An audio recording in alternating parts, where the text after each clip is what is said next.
Good evening, family. You're watching Shirley's World. For those who don't know me, my name is Shirley Hussar, and tonight we're going to be discussing the replacement of MLK Day with a new movement called the Civil Rights Day. And this is important because I want you to understand that there is a movement to erase African American descendants of slaves, American descendants of slaves, the foundational people. There's a movement to replace your people.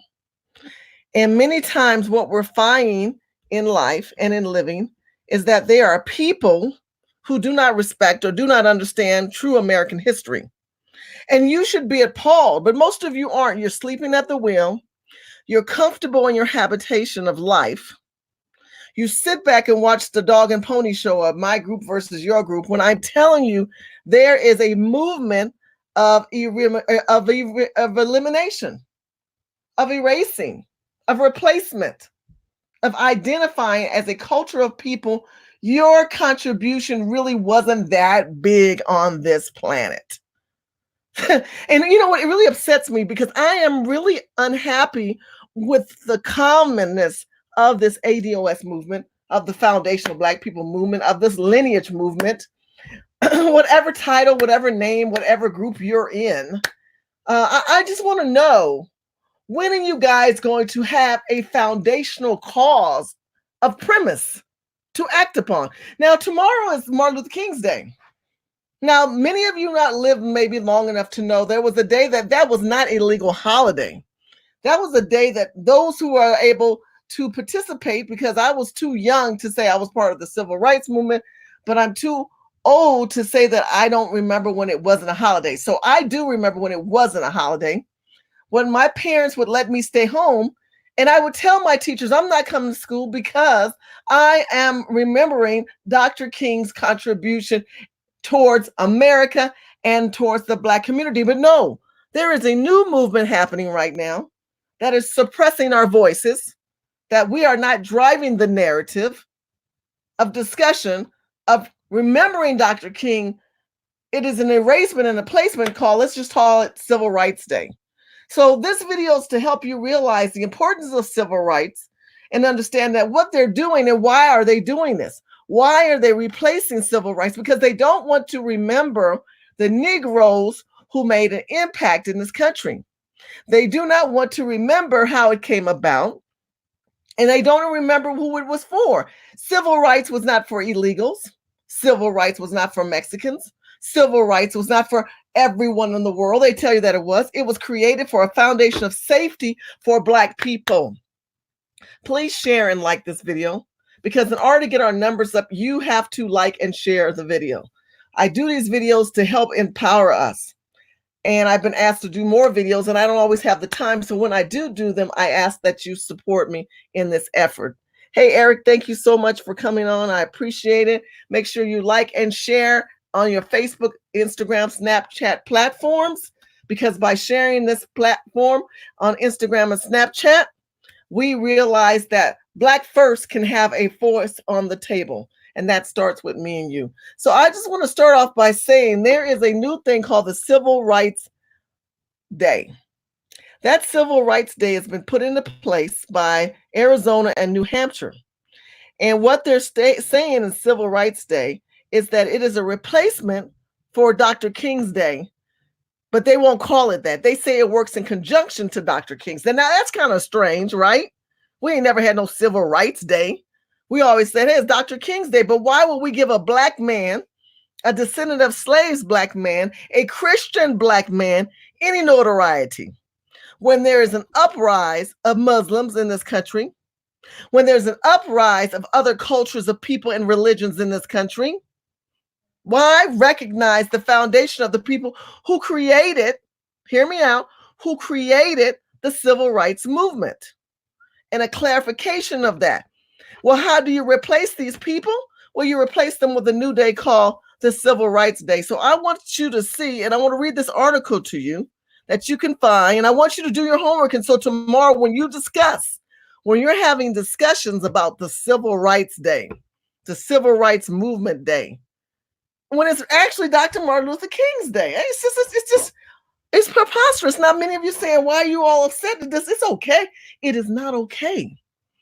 Because if you do not recognize the importance and the pertinence of civil rights that was created for Black people that is now displaced and taken away by gays and white women, and anyone who says, I'm suppressed, so I deserve a civil right in America just because, that is not what that was created for. There's no such thing as Civil Rights Day. It's Dr. Martin Luther King's Day, my people. And until there's a clarification of that, until we stand up and say, I am a descendant of slaves, I am a child of a family that contribute to the foundation and the infrastructure of blood in the ground in this country, we will not excel to the next level. We will continue to be suppressed. We'll be suppressed because people won't acknowledge your existence. They're doing things to replace you. So I want to show you this article so that you see this is what's going on right now. This is the thing that they're moving towards. If you can see this right here. This article here is showing you Civil Rights Day in the United States. It says civil rights is a state holiday. Now, remember, Dr. Martin Luther King is a national holiday. It's two different things. That means that the federal government has acknowledged its existence and is now a federal holiday. Like I told you before, I remember when it wasn't a national holiday and that we purposely would protest and not go to school. But if you want to erase a nation of people, if you want to erase their contribution, then let's just change the name of the whole thing. Let's just change the whole name of the whole thing and call it the Civil Rights Day. So it says the Civil Rights Day is a state holiday in Arizona and New Hampshire. Now, they're trying to make it so all the states come and combine. If you guys don't see this wave, be conscious, stay woke. Because what they're going to do is push this so that every state takes heed to this. And then they'll say, you know what? Let's just call it Civil Rights Day. We don't have to call it Dr. Martin Luther King's Day. That takes too much breath and too many syllables to say out of one's mouth. Why don't we just call it Civil Rights Day? 1, 2, 3. Well, the reason why we don't want to call it that, because it displaces its origin in the creators of what that day was to commemorate, which was Dr. Martin Luther King, which was a Black Christian man who went through times and turmoil of an era that where Black people couldn't sit on buses, couldn't eat at restaurants, couldn't drink out of water fountains, could not sit in a car with a white person, couldn't go to school in the same classrooms, couldn't dance in the same room. I mean, it was turmoil in America. It was turmoil in America prior to the Civil Rights Act. But instead, they have twisted the Civil Rights Act and they've taken its origin of what it was originated for and taken up as their own cause. Now, I want you to be conscious, these parades now that are going to be taking place tomorrow, ain't going to be no Black people in California as much marching in these parades. You're going to see El Salvadorians, you're going to see Mexicans, you're going to happy Civil Rights Day, happy Civil Rights Day. Wait a minute, this is Dr. Martin Luther King's Day. No, this is the Civil Rights Parade we're celebrating. That's what they want to change it, just like they were trying to change it from saying Merry Christmas to just call it the holiday. Just call it the holiday. Now, come on. If you're a Christian or not, that's the day that Christians say, Christian, Merry Christmas. But now we're going to take Dr. King's Day and let's just change it and call the Civil Rights Day. Let me keep going. Civil Rights Day is a public holiday. Civil Rights Day is a holiday in Arizona, New Hampshire, and some other states have now fallen into place, where it's a day to take off for general population, for schools, and most businesses are closed. Now, it's closed because of Dr. King. It is not closed because of Civil Rights Day. Businesses are not closing and banks are not closing because of Civil Rights Day, because it's not a federal holiday. Dr. King is the day that recognizes its origin and why it's here. Many people in Arizona, New Hampshire observe Civil Rights Day in honor for civil rights movements. Some schools, including lessons and quiz and classes, will report about civil rights around this time of year. Students who participate in this activity learn more about the history and the importance of civil rights in the United States and globally. Now, nothing about Dr. King. Nothing about these men and women who went on buses and marched and trampled over so many hard times and issues of the white and black signs throughout America. We couldn't drink out of faucets in America. No, it's just repetitive. The public life, civil rights is a public holiday in Arizona and New Hampshire. So many schools and states and offices and businesses are closed. Now look, this writer had to repeat redundant shit just to make the thing look like it's doing or saying something. Many vehicles and travel restrictions size are permitted that day. So there are going to be certain permits and sizes of vehicles. They just making up jarble. They haven't talked about Dr. King yet. But guess what? Then it scrolls down and it works in conjunction with Dr. King and the holiday of the civil rights movement of Dr. King and the movement. But it didn't even talk about the movement. It is erasing the origin of why you people are here. Do you see this madness? And yet we as the people don't speak up. Thank God there's some white people that at least are speaking up. I want to know, where is the rest of these black people all online on YouTube, on Facebook, on Instagram, ABC, CBS, ABC, and the EFG and the KF people? Why aren't any of you appalled at the actions of replacement of descendants of slaves? You know why? Because it's not them. If it was their people and their culture, they would be the first one jumping in line. But we expect someone to stand in front of the bus for us. We expect the train to stop for us. But we just let the train just trample over us because we don't speak up. Let me tell you something, people. If y'all don't wake up, see the Civil Rights Madness Day that they created, it's growing nationwide and they want more states to follow. Arizona, New Hampshire. Look, this has started under whose era? 2015. This is a reminiscence of Obama. This is Obama. Now, I know I'm going to get attacked because all you Obama friends don't want to say nothing. But you know this is some damn Obama bullshit. Excuse me for cursing.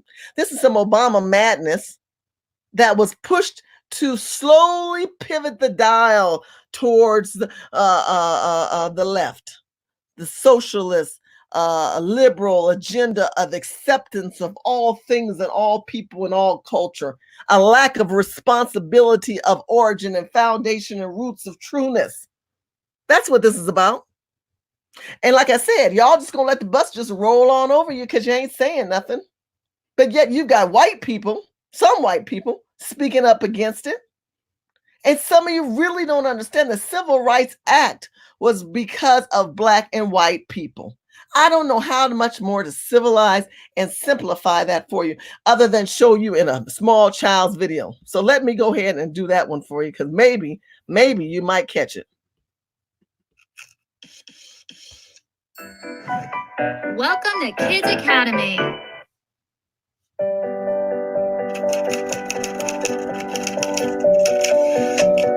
Hello. Let's get started on the lesson. People come in many shapes, colors, and sizes. We are all special in our very own way. Did you know that some years ago, people were treated unfairly because they were different?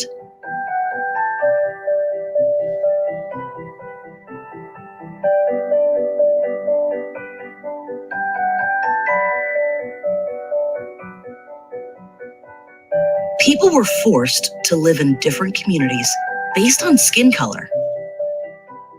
This was... No, hold on. They said people. I want you to see in this video right here, there's only two types of culture of people portrayed in this video because they needed to stick to the origin of what it was because of. Two people, black and white people. You see this little black girl? You see this little white boy?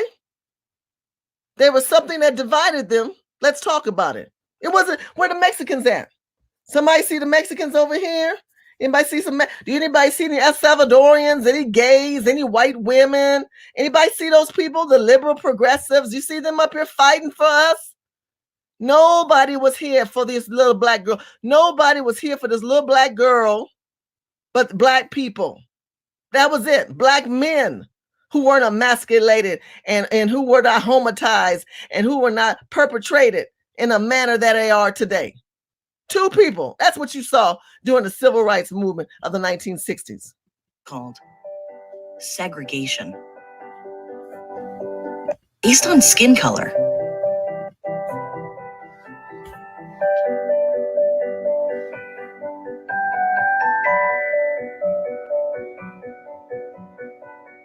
People were forced to live in different communities based on skin color. This was called segregation. Now, there's a controversy over the word segregation.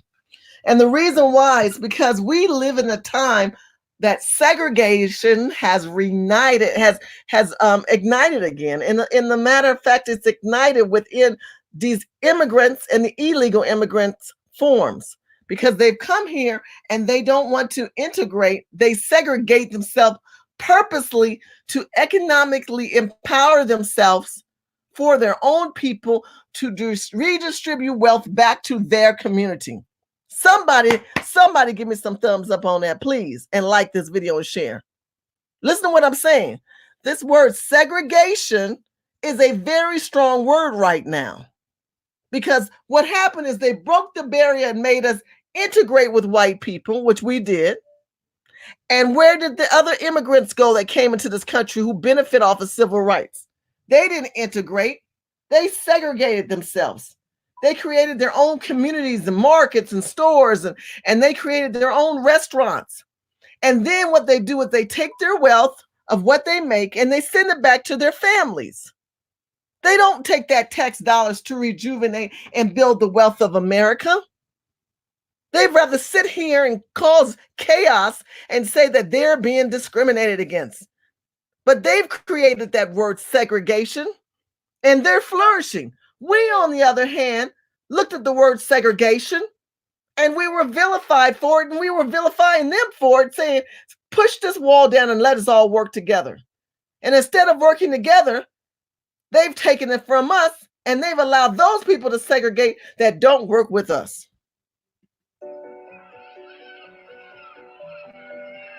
Black children and white children were not allowed to go to the same schools.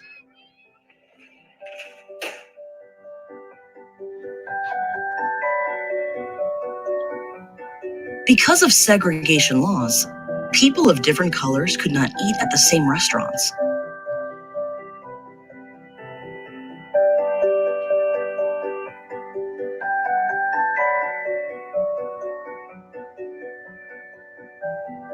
Civil rights activists wanted to change these unfair laws.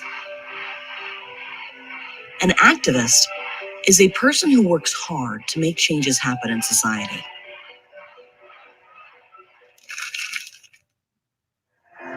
During the 1950s, buses were segregated. White passengers sat in the front, while black passengers sat in the back.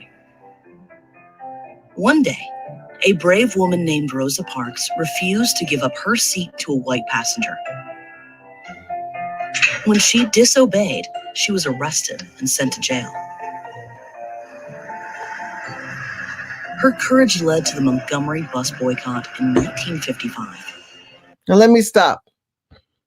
I want you to understand that black and white people in the 60s was at such a turmoil. It is unfathomable that you would think that we were at where we were at that time, but we were. And I'm not talking about Mexicans. I'm not talking about illegal immigrants. I'm not talking about immigrants who come here legally, who have become citizens. I'm not talking about any of those people. Those are the people who are now replacing your history. This is your history, descendants of slaves. This is your history. But you're not appalled at this, because you watch tomorrow. All those parades are not going to be discussing the histories of black people. They're going to say, Happy Civil Rights Day, because that's what we're talking about. The word Dr. Martin Luther King's Day is being replaced by just calling it the Civil Rights Day. Now, if you learn the history of civil rights, which I'm teaching you 101 ABC, you will come to understand that the Montgomery bus boycott and many things prior to that, this is a simplified version of this piece of history, which is very complex. It's a piece of complex piece of legislation where Lyndon B. Johnson was forced during the Great Society to sign. He didn't want to really sign this. He didn't like Negroes. He hated niggas. I'm sorry, Lyndon B. Johnson did not like black people. But after Kennedy's assassination, he knew he had to do something to keep these niggas from going mad, because we were on a big movement back then. On top of everything going on in the country, we were about to be empowered. We were about to be empowered because Kennedy said, ask not what you can do for your country. Ask not what your country can do for you, but what you can do for your country. What can you do? Instead of thinking somebody will do something for you. On top of that era, you had to deal with the movement, right, in the march. And you had to deal with the buses and the don't drink this water fountain. Now, they show whites only sign. They also had sign that said no blacks allowed. Does anybody remember that? They also had black men who weren't even considered men. They called you a boy, and every black man was called George. Now, you verify my information, or somebody put some likes up and make some comments in there, because I know you guys know what I'm talking about. Hey, Art, how you doing? Come on in, Art. I send you a link. The link is out there. If you guys want to come in, I'm going to be discussing this on the screen. But what we're talking about today is that they are erasing Dr. Martin Luther King Day. They're replacing the descendants of slaves' history and foundation in this country with now an inclusiveness of the Civil Rights Act called the Civil Rights Day. A boycott is when people stop using a service in order to create change. Now, let's stop right there. I want you to absorb this word into your diaspora of living, your existence, your bloodline. This should be the word for 2020. Boycott. We should boycott the Korean hair salons. We should boycott restaurants that call themselves soul food restaurants cooked by Mexicans and Chinese. We need to boycott anything that is financially disrupting our community, where they are talking about, well, it's about the minorities, really? We gotta have the minorities. Well, if you take the word minority and you cut it up into pieces of pie, what slice do we get? Do we get 1/3? Because we definitely ain't getting half. We ain't getting 1/4. We're getting like less than a sliver just so they can say we included, maybe including you. Because if you look at these photos in this little cartoon, where are the damn Chinese, Armenians, gay, lesbian, transgender community? Civil rights was not about that. It was about Black people. And yet the new progressive liberals are promoting a new twist in history. Now, I want to ask you, I want history to note this video and anything in the future that may come from it. I want history to realize there were people like me, people that are out there who want you to know history for its truth and its origin, if you agree with me or not. Because if you don't learn the real truth of history, you will assume that Dr. Martin Luther King Day is just about him fighting for civil rights. But it wasn't just civil rights, it was humanity. They treated us unhumane. That's why you have Black men walking around with signs saying, I am man, I'm a man. But they boycotted them because it was an economic empowerment for Black people to say, you ain't getting our money, we'll walk. You don't need our money, we'll walk. We're not buying your stuff, we'll walk. That is the best way you want to affect anyone with wealth that dispositions your culture, because they don't buy from you. You say, well, I'm being racist. You're discriminating against other cultures of people. Let me ask you this. How many Mexicans you see buying soul food every day, or coming to Black communities and buying in Black stores and markets? But we'll go buy their food in a heartbeat. How many Chinese, how many libertarians, not libertarians, how many liberals that you know really are trying to develop and expand on the growth of economics in Black communities? They are subliminally boycotting against you. Subliminally, like I'm not buying from them. I'm not buying from them. They boycott against us, but you in 2020 ain't boycotting against them. The first boycott needs to be the hair, because Black women buy a lot of hair. It's $1 billion industry, and that $1 billion, if we bought that from ourselves, we would be another nation of people. We can hire our own people. We can take care of our own people. We can house our own people. We do not need to be government dependent, my people. We need to populate and privatize more of our foundation economic platforms. But we don't allow that to happen because we are too subsidized in our head by Lyndon B. Johnson government filtered programs and telling ourselves we have to have these programs. That's why this is where I differ with most people. When we talk about the vote down trickle program, let's just vote down. I do not believe when Yvette Cornett says, let's all just vote down ballot. Because the people who believe and understand where I'm coming from got more common sense than that. We cannot just vote down. We have to dissect each one of these people, no matter what party they are in. We need to hold them accountable as well as ourselves. And that's what an urban game changer person is. Urban game changers believe in self-accountability as well as those who have the power to make decisions and are infused with wealth that are supposed to be used for their communities, like Congress gets money for the states. But instead of them giving that money to empower the people, they do private outside connections and other things in this country. But we as a Black people are sleeping at the wheel. We're distracted by all that stuff. But look what these Black people did in the 60s to get a piece of legislation to move forward. They use that word right there, boycott. Boycott.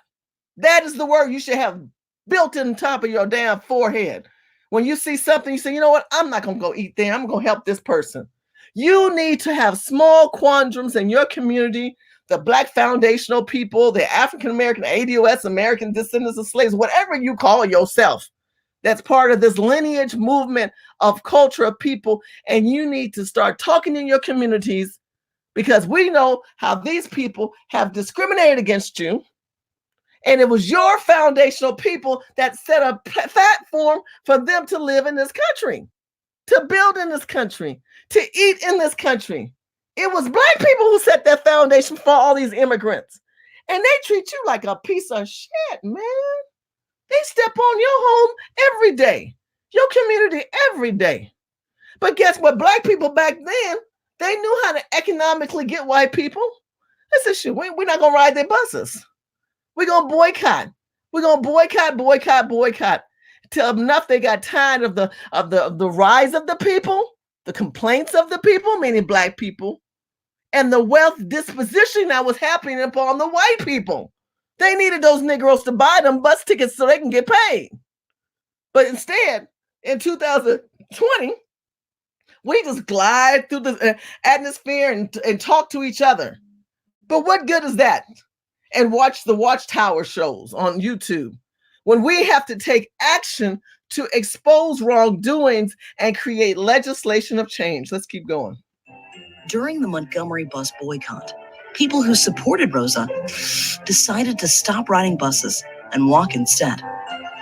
This gained the attention of American lawmakers. Bus segregation was soon outlawed in 1956. Martin Luther King Jr. was also an activist and leader in the civil rights movement. He led many marches and gave many speeches about equal rights for all. His most famous speech was called, "I Have a Dream." Later, Martin Luther King Jr. won the Nobel Peace Prize for his successful efforts.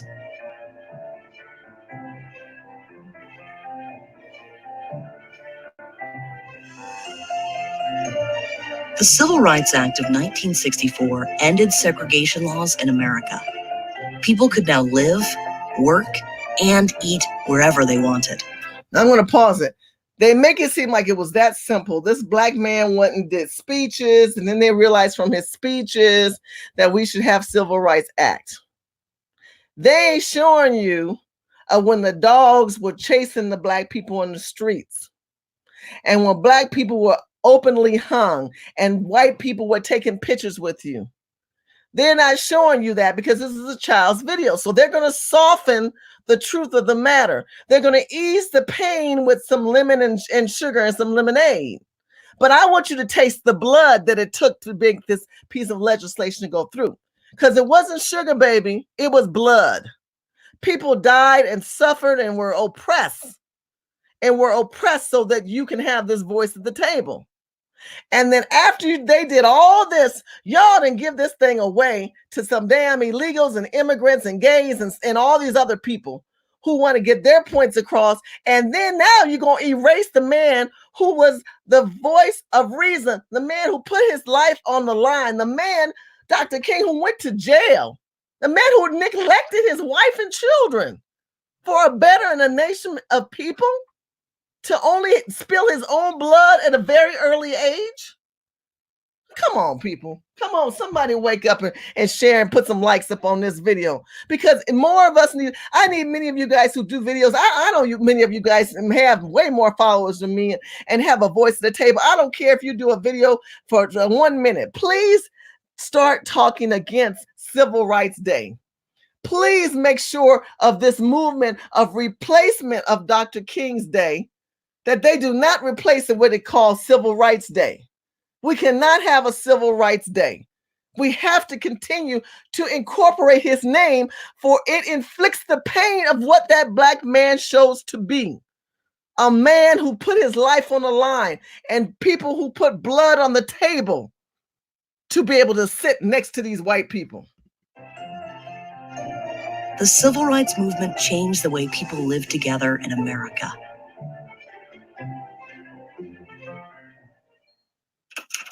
Let's review. Segregation is when people are separated from one another. People in America were once segregated based on skin color. Now they're based on segregation. We're back to segregation. They're saying that we're not segregated. I want you to understand that what you see here, white and Black, there's a new form of segregation. And that segregation is immigration and immigrants. And I combine the two because they work in conjunction together to make America a third world country and economically empowering their people and their culture under the infrastructure and the laws of the Constitution of America, just to only do remittance, which means you send the money back to your country and not the country of the origin of where you built the wealth from, which is America. Now, where do Black people fall in all of this? We don't. We no longer have segregation. We have assimilated back to the colonist, because you'll see that line of segregation goes away, and we've immigrated into white culture, which we've already originated from. Because remember, like I told you, America was not built for Black people. America was built for the colonist who was tired of the queen and her antics and her taxing. So America said, white people, let's go to a land and make it the United States of America. And let's bring all these different cities and countries and towns and together. And you know the history of that. But Black people were brought here as commoditized good trades and service. And as I told you before in previous videos, in 1863, we go back to the emancipation, where we were supposed to be no longer considered slaves. We're now be considered human. Can someone agree with me on this? Can we all discuss this in the chat room? Because I need people to understand that when they looked at our lives and they said, you know what? We don't want these Black people to be slaves anymore. We want to make them human. Really? Well, how do we do that? Well, we emancipate them. And Lincoln was on a move. He had the 13th, 14th, and 15th Amendment that talked about citizenship for Black people. But this thing has twisted. Not only has citizenship been altered to think that if you drop a baby here, you're an American, it has also twisted by saying the civil rights that was created under the movement of Dr. King has twisted again, and now civil rights is for everything and everybody that moves, that feels disjointed from America. Because when we talk about the reconstruction of America, Black people never got theirs. We never were truly reconstructed. When we talk about reparations was given to white people for compensation of the loss of their Negro. They got paid $300. What did Black people get? We didn't get 40 acres and a mule.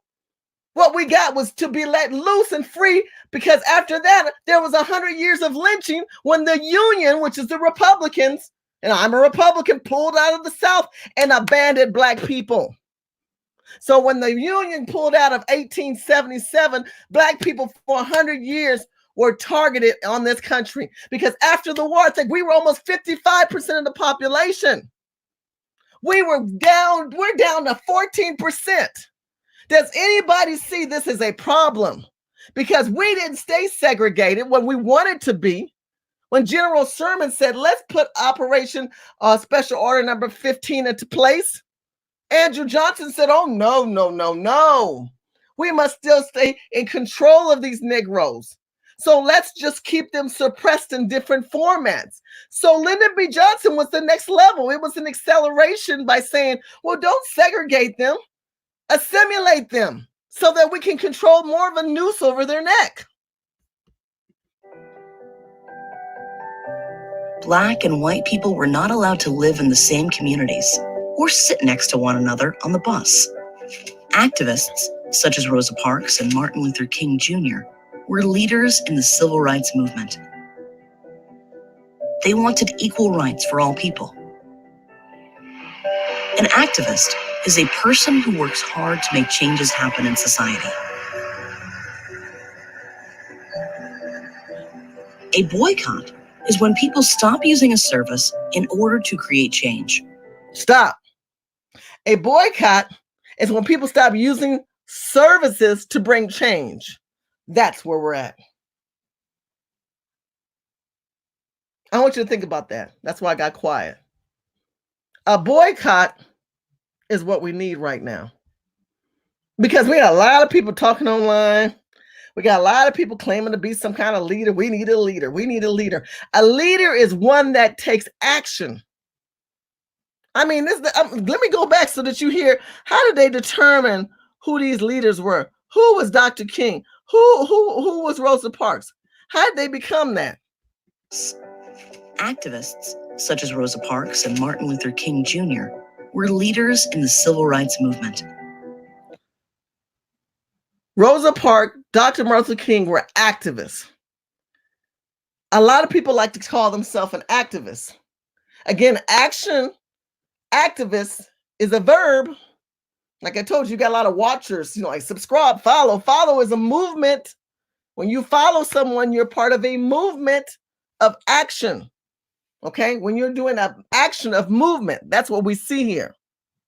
When you talked about an activist like Rosa Parks or Dr. Martin Luther King, these were activists who later became noted as leaders because they were willing to put their lives on the line, and they lived enough to be remembered.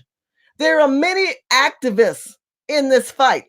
If you're in Alabama, shout out to Urban Game Changers in Alabama, Tammy Taylor, the Taylor family. Make sure you follow her on Facebook and Twitter and listen to the movements that she's talking about, the Urban Game Changers Alabama. Do you know that Alabama has a museum, the museum that talks about lynching? And there are many Black and white activists whose blood in the ground to make this come about. But we only note these two. But there are other people who do not get a lot of credit and credence. And many of you guys may feel that your voice is too small. You may not never get the notoriety of Dr. King or Rosa Parks. But you may be the one to lead the fight to get to the point where we have these people come up again in other forms. And your contribution is important. Don't ever think because you don't have the platforms of Yvette Cornell or Dr. Umar or My Black World or Phil or me or any of these people who are out there who got louder voices or maybe just get seen a little bit more, or Tariq or any of these people. If you agree or disagree with any of us, what is relevant is that your voice, when shared to one or two people, could really make a difference. And I think that's what Rosa Parks and Dr. King saw, because they did not know what the future hold. These two people in cartoon format that you see here, and I show you this because I want to simplify the message of the value of the risk that needs to take place. Because the first step is what? Being a voice at the table. The second place is what? Having a form of action. They wanted equal rights for all people. An activist is a person who works hard to make changes happen in society. A boycott is when people stop using a service in order to create change. Now, a boycott is when people stop using the service. Let me ask you a question. How many of you guys out there right now use a lot of these services? You know they don't like you, but you go back and you eat at their restaurants. You go back and you pander to their hair salons when you could go and you could buy weaves and hairs online. You don't have to buy from these people. We don't support each other, but we support all these other new and rising and longevity of groups who'll say, I've been here for 30 years. I've been here for 40 years. And my people, and my people, right? They can't wait to tell you their tired ass longevity story. Like somebody gives a rat's ass about them and their people.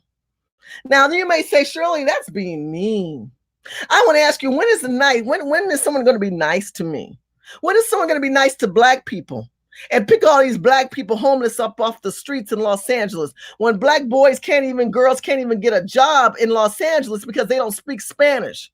Somebody tell me that. When privatized prisons target Black people and Black communities. When Chicago, when people say, well, Black people should stop killing each other. Well, tell me, who funds these Negroes with these guns? It sure ain't another Negro. Somebody's giving these people guns. Someone's providing core drugs outside of weed to the community. How is it the fact that you got us hooked on weed and we don't even control the narrative of having a chance to have a platform to be able to control and own our own dispensers? Okay, come on. Now that's where you need to go. Number 2, after the weave hair, Negro, stop buying the damn weed from the weed man that ain't Black. Because there are some dispensaries that sell weed that are Black people. I'd rather see, if you're going to smoke the shit, I don't smoke weed, but if you're going to smoke, go ahead and buy from another Black dispenser. Don't buy from Black stores or weed shops and Black people don't own them. Jews and Arabs have tied that game up. And guess who is the consumer, which is another form of, might as well say, commodity, are Black people. Because commodity and consumer is the same word combined together. Am I right or wrong? Am I talking to myself, or is it just people in the air because everybody at home sleeping? Because those are the two words together are what we're dealing with right here. Commodity and consumer. Because it's just transformed. Like I told you, the reconstruction of America really never took place for Black people. We've evolved and they've changed the names, but the narrative and the actions are still in place until legislation truly breaks down and explains history and its origin back to the American people. Because most white people don't want to acknowledge Black history, think we're all the same, think everything is equal, think everything is okay, when obviously it is not. When obviously they know, and we know there is a displacement that has happened upon a nation of people. It is time for a boycott. It's just time. It's time that we come together and have messages of clear action. We will not buy from your beauty supply store because we don't want you here. Call it discrimination. Call it racism. Whatever you people want to call it, because you like to throw those words around.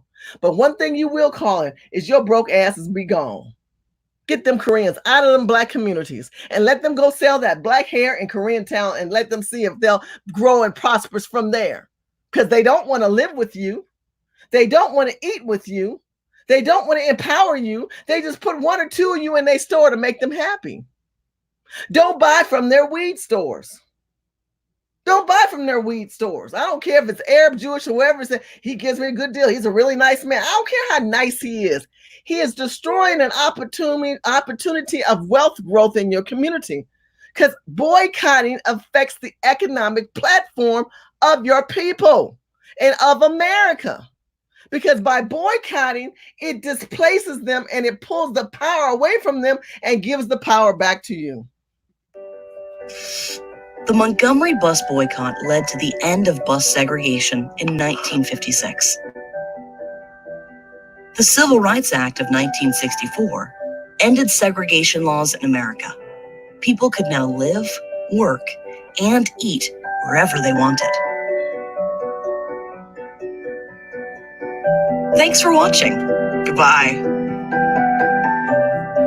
Subscribe to our channel to I made this video simple and easy for you to hear and understand because I wanted you to see from a different perspective of civil rights. This is 2020. This is a video. I don't know if I think this is last year, not 20, but it's now we're coming up to date. I want you to hear how these people are going to talk about civil rights, because civil rights is no longer for Black people. Now we've got this inclusiveness. When you saw clearly it was two people, white and Black, but here we are today. A provocative comment in your book here, Mug, and I think it's on page 151. You write that various groups, feminist, gay rights groups, and those who are defending immigrants have commandeered the Black civil rights experience. Yes. What do you mean? Commandeered. Now, this is Ann Coulter, for those who may know or may not know of her. She's always talked about Black rights. Matter of fact, I think she might be still creeping with JJ. Jimmy Walker is her boyfriend. Now, I don't know if they're still together or not, but that's not my channel, and y'all can do those people, and they can tell you about that. But Ann has always spoke very clearly that civil rights was for Black people. This is when it wasn't even as popular. Ann was also one that was a supporter of Donald J. Trump, President Trump. Now, I just want you to hear her voice. Forget the white stuff. I want you to hear a message of a white woman talking about Black people. When everybody wants to pivot this new movement of civil rights from Black people to now a new movement for immigrants. Various groups, feminist, gay rights groups, and those who are defending immigrants have commandeered the Black civil rights experience. Yes. What do you mean by that? Yes, I'm glad you asked that, because I think it's one of the most important points of the book. I mean, I think the way liberals have treated Blacks like children, and many of their policies have been harmful to Blacks. At least they got the beneficiary group right. We do have to, we shouldn't. There is the legacy of slavery and Jim Crow laws. We don't owe the homeless. We don't owe feminists. We don't owe women who are desirous of having abortions, but or gays who want to get married to one another. That's what civil rights has become for much of the left. They dropped the Blacks after 5 minutes. Immigrant rights are not civil rights? No, I think civil rights are for Blacks. See, this is essentially the problem, and the Republicans can I just say, what have we done to the immigrants? We owe Black people something. We have a legacy of slavery. Immigrants haven't even been in this country. But you see, most of us are either immigrants or are the descendants of immigrants, and we understand. Not everybody. There are Native Americans there, but we understand in this country. Understand in this country that kind of self-deportation, making things so difficult for immigrants, for undocumented immigrants, that they have to leave, or the DREAM Act, vetoing, threatening to veto the DREAM Act, which is what Romney has said. And again, we have Governor Romney, who is basically taking a position that is anti a large and the fastest growing segment of the electorate. And here's the thing, if Republicans don't do something with immigration, and if Republicans are so far away from Latinos, they're going to lose not only this election, they might lose the White House for generations. The future. And Texas to turn That's why the Democrats are dropping the Blacks and moving on to the Hispanics, because they're a larger group of Hispanics now. But can I just say to Jorge, I hate to disagree with you when you're attacking President Obama, but I think the point on immigration is you can have open borders or you can have a welfare state. You cannot have both. Okay, let's just stop right there, because that's a lot to absorb, right? That's a lot to understand. It's a lot to have a clear picture of the subject matter. And I love that video, because what you're seeing with Ann is that Ann is fighting for Black rights. Inside the Romney war rooms, getting the same kind of advice. We hear the strategy is more mitt, let mitt be mitt. Let's talk about it now on our... What Ann has done is set a gavel and put the gavel down and said, let's just understand the clarity of what civil rights is. Civil rights was created by Black people, Black Christian men. If you're a Christian or not, that's irrelevant. I want you to understand that Dr. King was a minister of the gospel of Jesus Christ. And this minister became an activist. Like many people were activists who don't get the notoriety or remembrance. But Dr. King did that because he wanted to see a better life in the future for his people. But now this thing in 2020 has transpired in some other form of a creature. This thing we call civil rights is now for the gays and the liberals, and everybody else never addressed that lady's question was, do you realize that civil rights was for blacks? And she paused because she wanted to say, I'm going to say it. Yes, it's for blacks. And the next thing, that video ended, but the black lady didn't even support that. The black lady didn't even want to support that. She says, hold on, when you've got Obama, who had clearly during the Obama era drove the narrative away from black people to make it about the slaves, no, to make it about immigrants, illegals, and Mexicans in this country. He wanted to empower them, and he did. But then if you look how these people are on this panel, and on this panel, they talked about other issues than black issues. Because what about the Mexicans? What about, and then they say, oh, the Republicans, the Republicans, they are pivoting and pivoting and pivoting. Look up the word pivot. I want you to look up the word pivot. Because if you look up that word pivot, you will be able to see how people deflect from real truth. They don't want to answer your question. They don't want to tell you what needs to be said. They don't want to be able to really get the message of what we need to get out there. And that is that the civil rights was created for black people, and that we acknowledge Dr. King because Dr. King is the man with the people on our side who pushed this format forward. But I want to show you something again, because I got to constantly keep showing y'all this, because if you don't, you think I'm just griping to be griping. And I'm not really griping. I'm just trying to set a clear picture. Do you realize in America, there's a statue? You see the statue right here? That is in Washington, D.C. This was a statue that was developed and commemorated a man called Dr. Martin Luther King.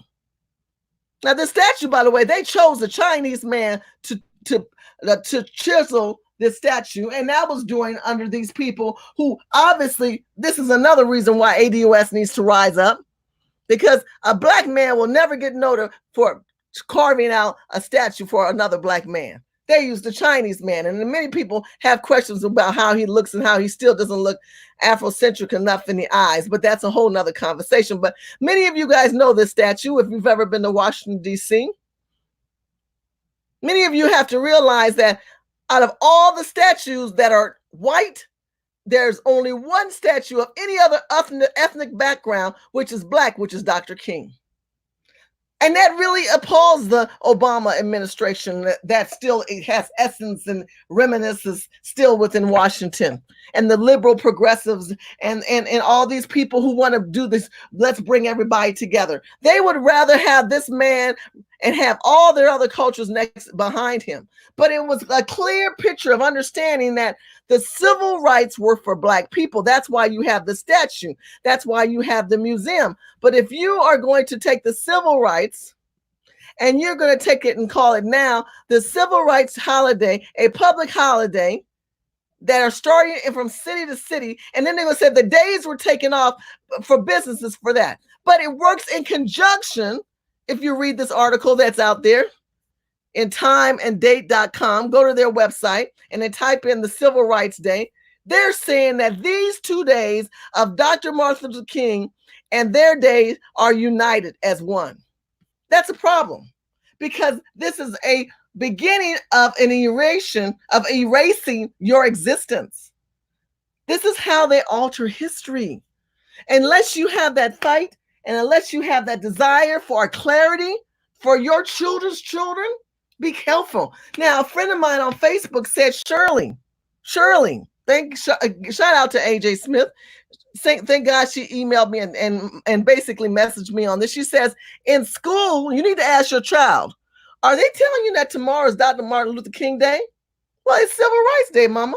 She said, no, it's Dr. Martin Luther King's Day. She said, no, it's Civil Rights Day. Your children are going to argue down what public schools are now enforcing in their ear. That's a problem, because the ADOS movement is being replaced. But I want you to understand that civil rights Civil rights, when we come to understanding civil rights has to deal with, let me show you something. Civil rights has to deal with how they treated us. You can never whip these boys if you don't keep you and them separate. I found that out in Birmingham. You've got to keep the white and the black separate. In May of 1963, one individual in Birmingham, Alabama, reinvigorated the wilting civil rights movement. Bull Connor, Birmingham's Commissioner of Public Safety, ordered the use of fire hoses and police dogs to quell demonstrations pushing for desegregation in Birmingham. In an ironic twist, however, by defending segregation so fervently, Bull Connor actually called national attention to the civil rights movement and dramatized its goals. His violent actions brought the immediate end to segregation in Birmingham, solidified. Now, what you see in this article says, it says Bull Connor has for Negro leaders. This is the key word to remember. This is the word Obama took out of many pieces of legislation during his term in office, saying that that was the discriminatory word. But what that word did, it set us apart.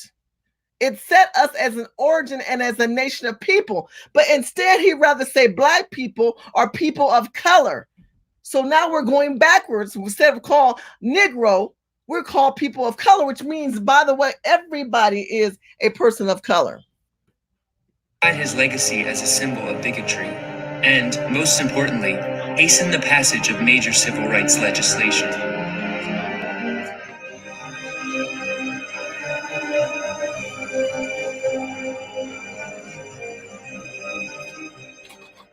Starting in the 1950s, dramatic changes began to sweep the entire nation.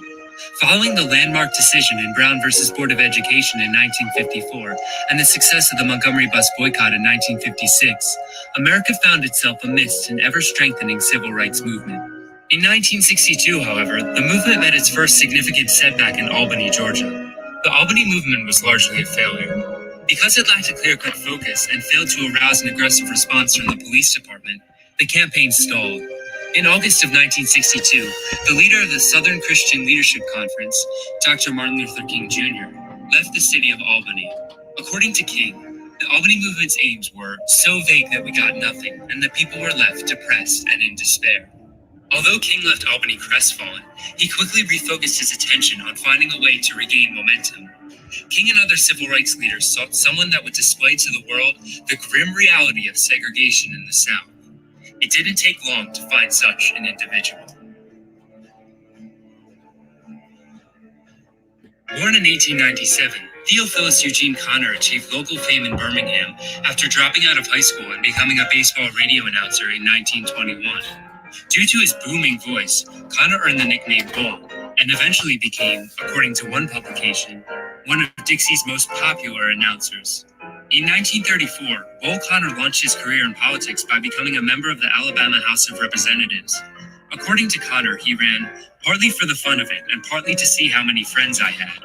Despite his superficial motives and modest beginnings, Connor eventually would become one of the most infamous men in the South. By 1963, Connor had already gained his reputation for defending segregation at all costs. Over the past 2 decades, he had dominated Birmingham's political scene. Serving as the Commissioner of Public Safety, Connor controlled both the police department and the fire department. Connor frequently used his power to enforce Birmingham's stringent segregation ordinances, or as he referred to them, our way of life. Bull Connor's Birmingham had become an international symbol of segregation and racism. The city was referred to as Bombingham for the numerous unsolved bombings by the Ku Klux Klan during Connor's reign. Now I want to stop for a second. I want you to understand that Bull Connor was a Democrat, by the way. That's why when I hear Yvette Cornell and the rest of them talking about, let's do this down ballot voting, let's support the down ballot movement. The down ballot movement are the Dixiecrats, of these people of the 60s. I want you to pay conscious attention to this. This man's children and grandchildren are still living today. This wasn't that long ago. The man died in 1970 and 1973. Some of you guys were born in 1973. Some of your friends, these white friends that you have, are grandchildren of this man, great-grandchildren of this man. This is not that far long ago. This is the problem where people are telling us, how do you distinguish the people who are the descendants of slaves? Like if it was hundreds of years ago. We're talking about maybe 3 generations out, where these people who influenced the country to have us purposely targeted. In 1962, Connor ordered the closure of over 60 of Birmingham's parks rather than follow a court's order to desegregate public facilities. According to Dr. King, Birmingham was the most thoroughly segregated city in the United States. After the failure of the Albany movement, local civil rights leaders implored Dr. King to make Birmingham the next target of the civil rights movement. The Reverend Fred Shuttlesworth told King, "If you come to Birmingham, the movement can not only gain prestige, it can really shake the country." With such a strong incentive, the Southern Christian Leadership Conference began planning for the campaign in Birmingham. It would be called Project C, for confrontation. I have the feeling that if we can get a breakthrough in Birmingham and really break down the walls of segregation, it will demonstrate to the whole South, at least the hardcore South, that it can no longer resist integration. Since African Americans comprise 40% of the consumer population in African Americans consume 40% of the population. Project C. Now, I want you to understand, these people were proactive. They were a verb. They took presence and made movements. They started boycotting. They started making boots on the ground. That's why if you know about ADOS operations and organizations that you need to find out what's going on in the community, there are a lot of Black groups that are rising that many of you guys need to connect the dots and start having voices on the table. You need to start dissecting a lot of good people who are providing good information, like Yvette Cornell and a lot of them out there like myself and T. West and Phil from the Advice Show and the research Dinus, who's really driving that narrative. When people used to mock him and saying, "Hey, I'm getting my citizenship in Africa and America," and that really people don't take that serious. But I'm sorry, people. Every other culture is using civil rights for their benefits. We need to start impacting our rights as well. We were huge consumers back then. And we have the power today because we're huge consumers today. But what has happened? We've been hijacked. We've been hoodwinked. We've been taken over by these other cultures of people, and they don't want to recognize the efforts of Dr. King and all the Black people whose face you don't see, whose blood in the ground, that made this movement possible for the desegregation, which is really hatred and dehumanizing people. Because segregation wasn't just to sit next to someone and be on the bus with someone. It was the doggone, I'm a human too. I'm a person. I'm not an animal on the street. My name ain't George. Every Black man called George, Josephine, whatever name you want to give them. Hey, little nigga, get over here. The disrespect of a person's existence. That's what we were treated as. The civil rights movement is to say you need to be civil in your action towards another human being of a darker hue. That's what it was about. And Dr. King and Black people did that. Not Chinese, not Asians, not Mexicans, not like the liberal progressives and Democrats want to push. And many of you guys are Democrats and you get mad at me. Hell, I'm not part of the dumbed down party, because that's what they are, the dumbed down party. They've always been that way. Their job is to suppress you. The Dixiecrats and the Democrats were created out of the South. Why don't you know history? Because if you did, you'd understand that down method dummy vote don't work. Birmingham, the SCLC decided to target segregation primarily in the business section of the city through economic boycott and prolonged demonstrations. Demonstrate to the whole South, at least the hardcore South, that it can no longer resist integration. Since African Americans comprise 40% of the consumer population in Birmingham, the SCLC decided to target segregation primarily in the business section of the city through economic boycott and prolonged demonstrations. The leaders of Project C also hoped that it would serve as a template for future resistances in southern cities. According to Shuttlesworth, we wanted confrontation, nonviolent confrontation, to see if it would work on a massive scale, not just for Birmingham, for the nation. After small-scale demonstrations in April, the leaders of Project C decided to use a revolutionary new tactic. The final phase of the movement would focus on mobilizing hundreds of Birmingham's youth. On Thursday, May... Now, I want to stop you right here. I want you to understand where Black people were at that time. You already were considered subhuman and not even valued as entities in America, as participants in America and changing America. What they had to do was create a protest to be heard and seen. Now, they see you every day. They walk past you every day. But they had laws and regulations. They had signs, my people. White people sit here. Black people sit here. My father told me of times where they would travel across the country. My family's from Louisiana. My mother's from Arkansas. My daddy's from Louisiana, and I'm from California. I'm the California child. My father was married before and had children, and then my mother and father came to union. They were married almost 40 years before they both passed away. And they called me and my brother the California kid. So I had to hear the stories of when he said that he would travel, and there were times that he couldn't go to the bathroom. They would say, we don't let colors pee in these toilets. You got to keep moving.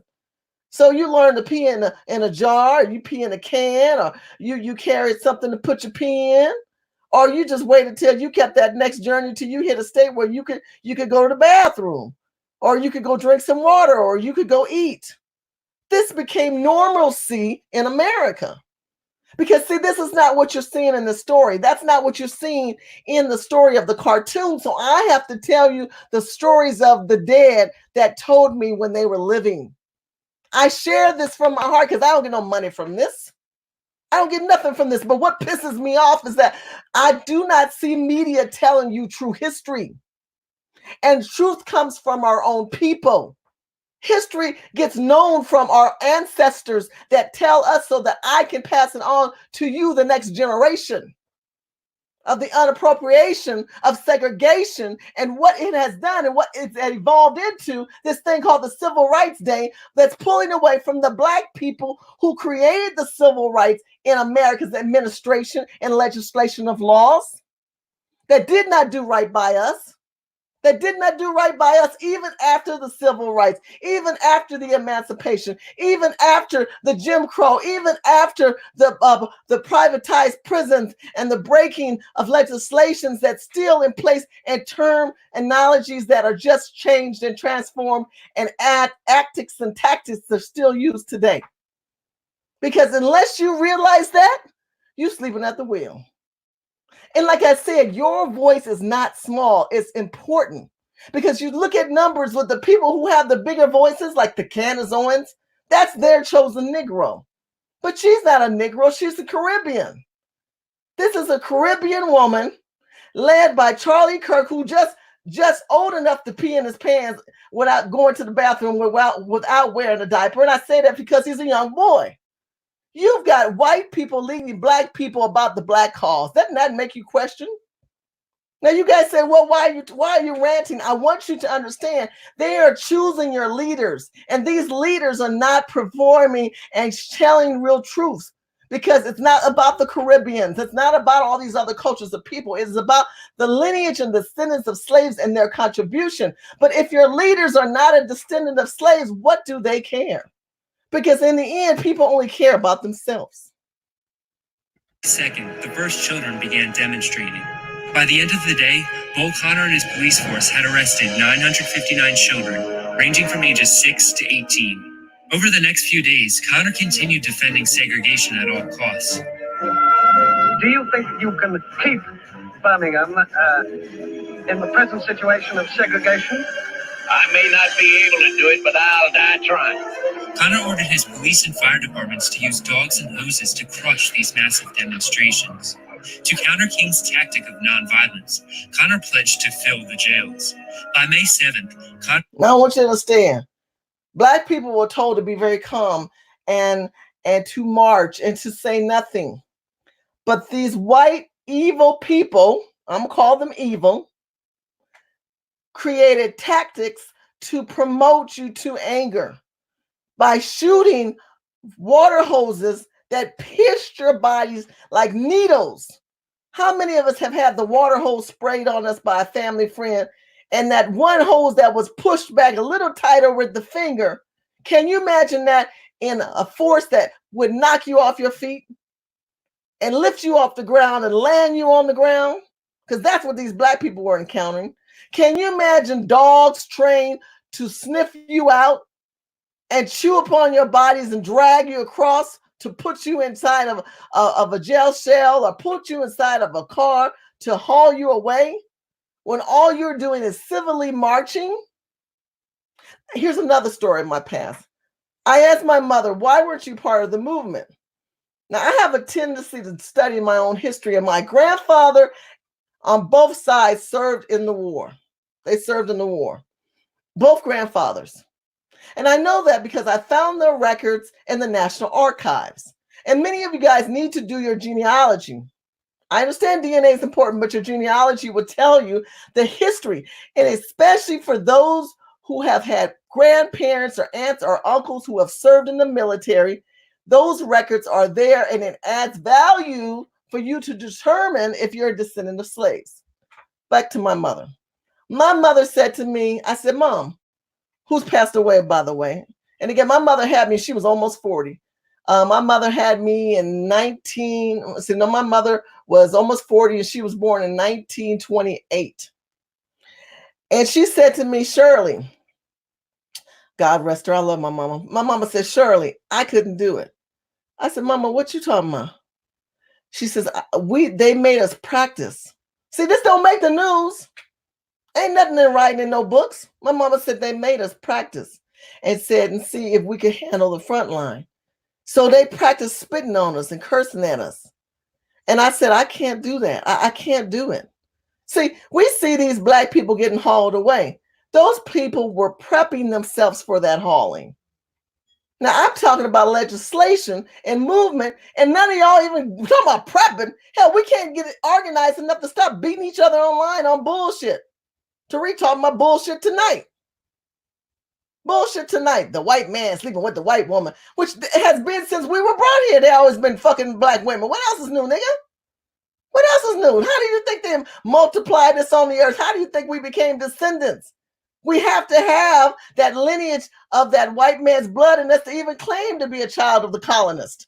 Because that's what descendants of slaves are, children of the colonist.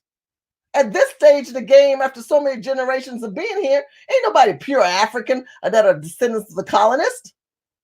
We've got colonist blood in us, and our ancestors served in this country. But she told me, Shirley, they practiced spitting on us. They practiced kicking us. And she said, I couldn't do it.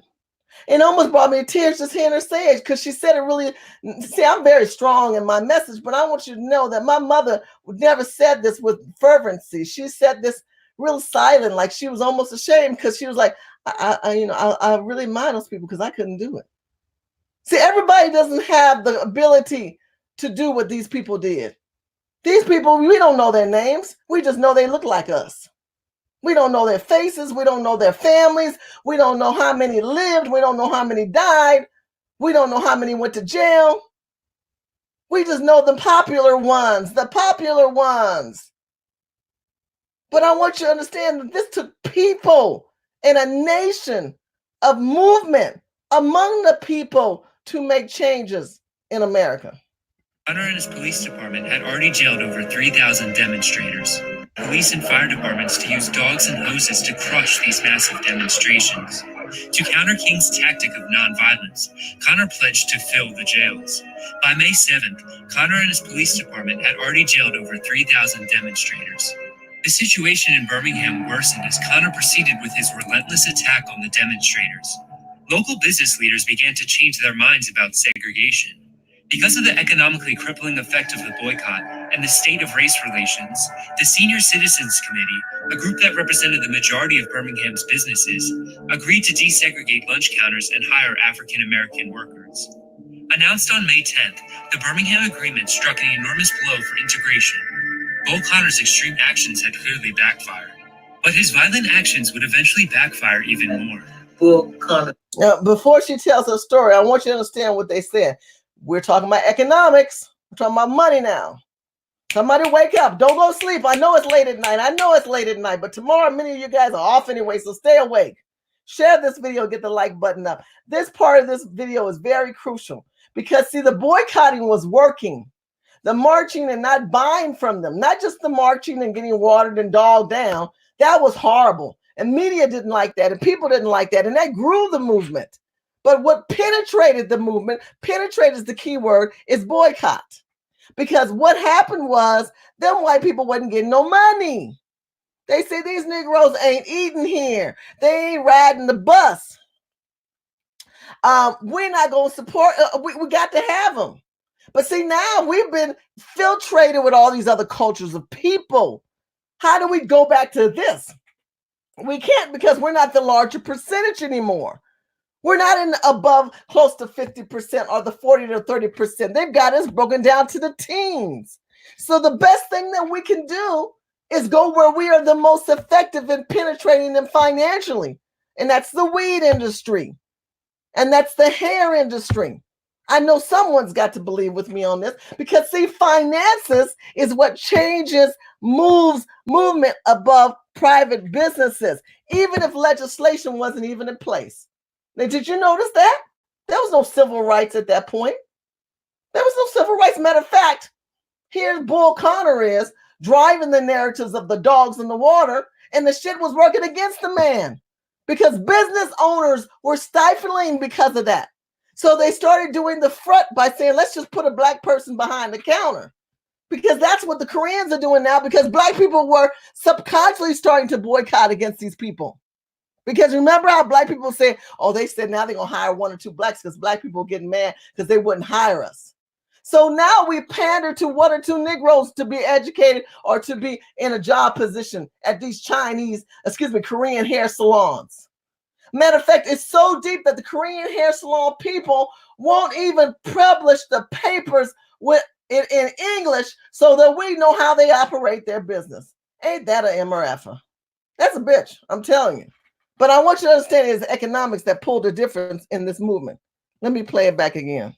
The situation in Birmingham worsened as Connor proceeded with his relentless attack on the demonstrators. Local business leaders began to change their minds about segregation. Because of the economically crippling effect of the boycott and the state of race relations, the Senior Citizens Committee, a group that represented the majority of Birmingham's businesses, agreed to desegregate lunch counters and hire African American workers. Announced on May 10th, the Birmingham Agreement struck an enormous blow for integration. Bull Connor's extreme actions had clearly backfired, but his violent actions would eventually backfire even more. Bull Connor's recalcitrant behavior and positions allowed the press to be able to focus thoroughly on what was happening within a movement experience. Over 200 reporters from local and national media outlets captured Connor's segregationist tactics in pictures and video. The stark contrast of vicious dogs and high-powered hoses with young children dramatically stirred the nation's conscience. As Connor attacked the Birmingham Agreement as capitulation by certain weak-kneed white people, President John F. Kennedy began preparing for a monumental address to the nation. Previously, Kennedy had taken a rather lackluster stance on civil rights for African Americans. However, Bull Connor's alarming actions in Birmingham had alerted Kennedy, along with millions of other Americans, of the dire situation in the South. On June 11, 1963, Kennedy delivered an address on civil rights to the nation. Now the time has come for this nation to fulfill its promise.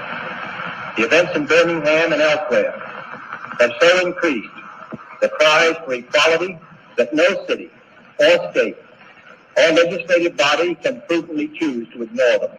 Speak, I shall ask the Congress of the United States to act, to make a commitment it is not fully made in this century to the proposition that race has no place in American life or law.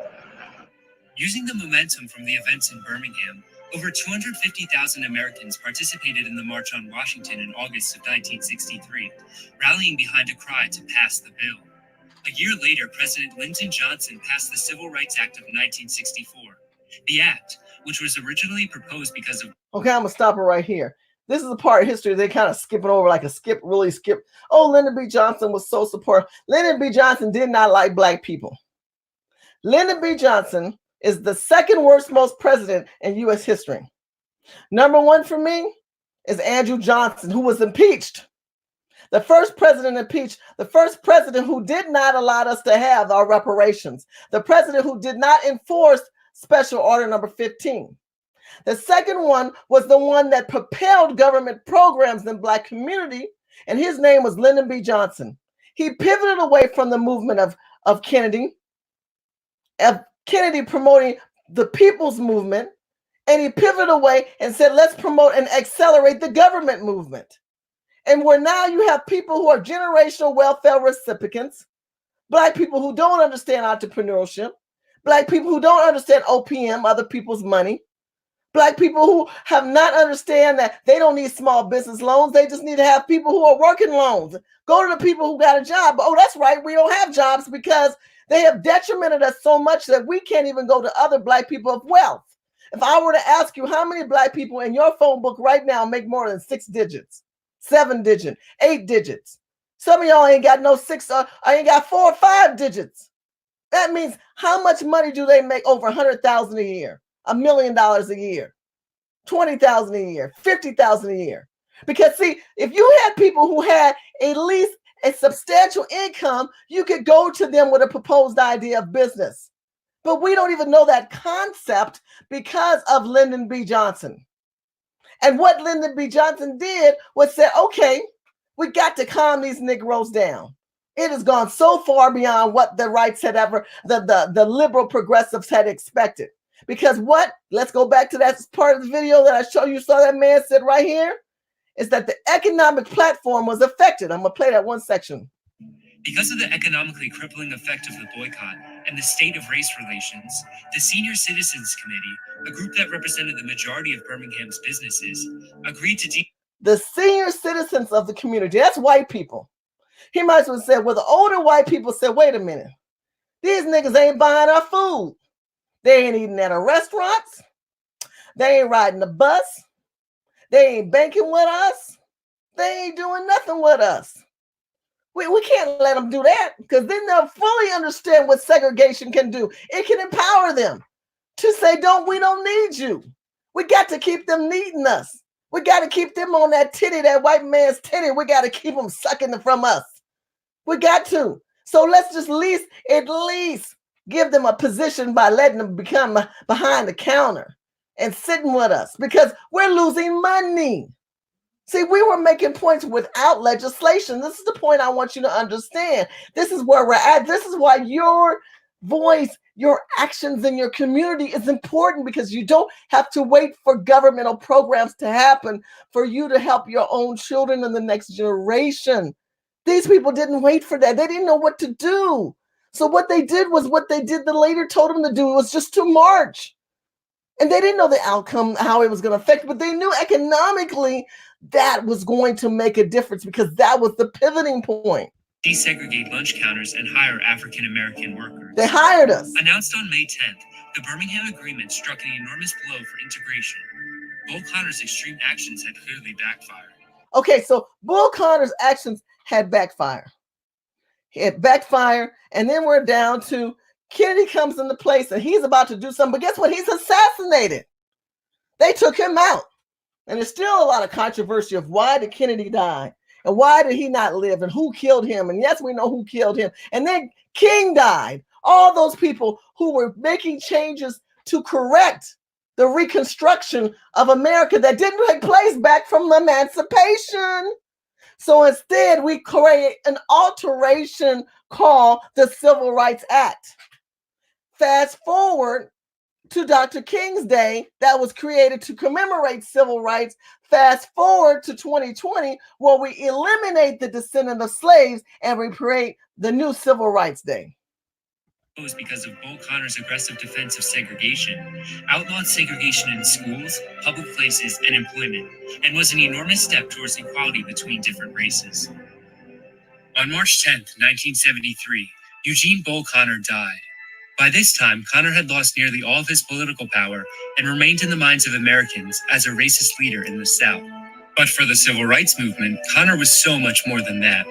Connor became the quintessential representation of racism and prejudice in the South.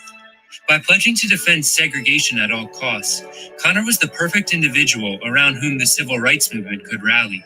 His attention-grabbing actions were of the utmost of importance for the movement. 100 years after the emancipation. See what he's trying to say, because this man was so fucking evil. This was the point of where they said, let's go to the most darkest places of America, which was Alabama at that time. Let's go there and let's really make this man be able to do what he wanted to do, was shine, to show all of his glory and his ass to the world, and especially to other people in America, how much he hated niggas, how much he hated black people, how much he hated those Negroes in those articles that use the word Negro, Negro. Call yourself a Negro and watch white people squirm. Remember those who are descendants of slaves. You are a Negro, not a person of color, not a minority. You're a Negro. Say the word. Be proud of it, because those people who were Negroes died so that you can die.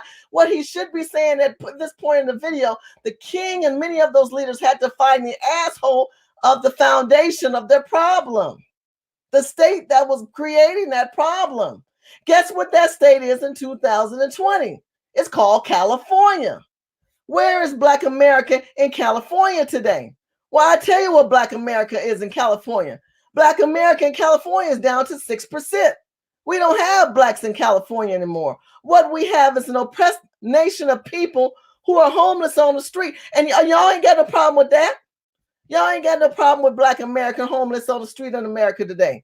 Because we've allowed we've allowed our people to be suppressed and attacked and dispositioned by government and in its conjunction and congruence. We've allowed immigration to come here, and then we're fighting among ourselves. Why are we fighting for these people? My whole deal is, what are we going to do for the people that are here that's starving already? What's being changed now, today? Why are we not protesting now for the motherfuckers that's sleeping on the streets in LA? Why are we not protesting now for that? We got our own people that are starving and hungry. Can I ask you a question though? Can I ask you a question? The same question I asked this brother. If somebody brought 6 children to your house, right? 6 children to your house, and you ain't got no job. Yes, sir. Are you gonna take them in? Did I kill their children? Did I kill those children's parents? I didn't say nothing about killing children or colors or races. Okay. They brought 6 children to your house. What are you to do? Here's my problem. What are you gonna do? Are you gonna try and find out where they came from? Yeah, right. Are you gonna try and take them back? Or are you gonna try and go out there and try to take care of these children and the children that you got that you can't even take care of already? I'm gonna do whatever I can to help. So you don't make this problem big. I'm not gonna let my children starve to stay. My whole deal is, what are we gonna do for the people that are here that's starving already? What's being changed now, today? Why are we not protesting now for the motherfuckers that's sleeping on the streets in LA? Why are we not protesting now for that? We got our own people that are starving and hungry. And we sit here fighting over more people being put on the table. My sister, where you at? A bunch of the people who came here were at Occupy LA protesting for the homeless. Right. But why would you add to the problem? Why would we accept people to come here? Stand on the Mexico border. Stand on the Mexico border to stop those kids from coming here. That's sympathy. The news was we made it so that it was too difficult to do the right thing. So look, because we went into their countries with these civil lines.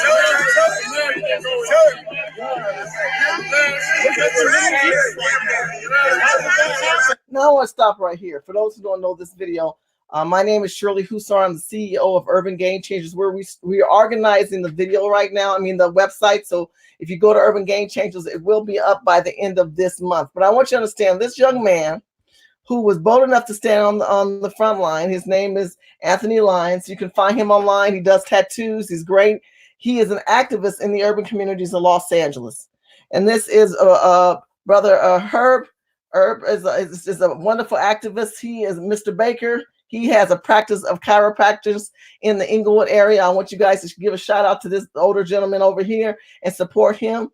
These are Black people who live in Inglewood, who live in LA, See, again, there's other people who have the bigger faces on the scene, but I want you to see our people are on the ground. We've been out here, and we want you to understand the displacement of us. So this other black man who's talking to Anthony, telling him, see, we destabilize, meaning America, not black people. We destabilize, meaning other countries, what's going on in their country. And this is why they're coming here. Of course you destabilize them, because Obama did it, and the Clintons did it, and the Bushes did it. Black people didn't do that. We didn't cause them people to have problems in their country. What would I do? I didn't destabilize them countries. These people are power and money did. And then when they come here, they come to our communities, and we're supposed to fix it. How are we going to fix them if we can't fix ourselves? And so many of you guys talking about down ballot voting. This is why Yvette Cornell needs to stop.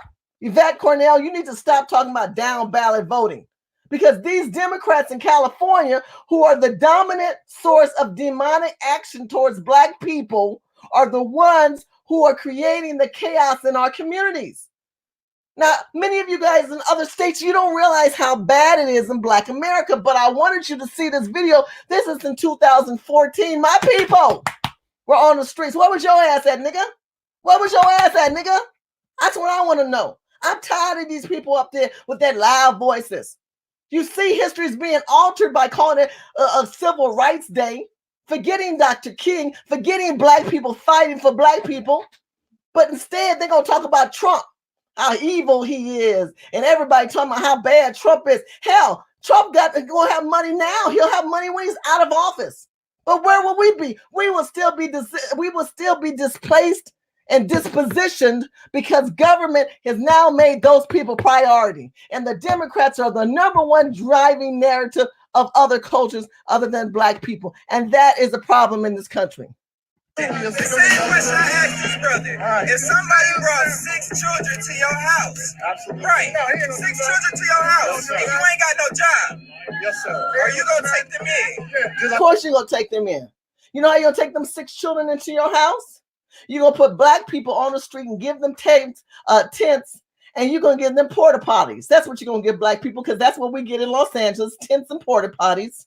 And then you're going to take these black people and you're going to take their Section 8 and you're going to take their WIC away, because Lyndon B. Johnson has taken their abilities to even know the origin of entrepreneurship and OPM, other people's money. We don't even know that foundation of wealth building anymore.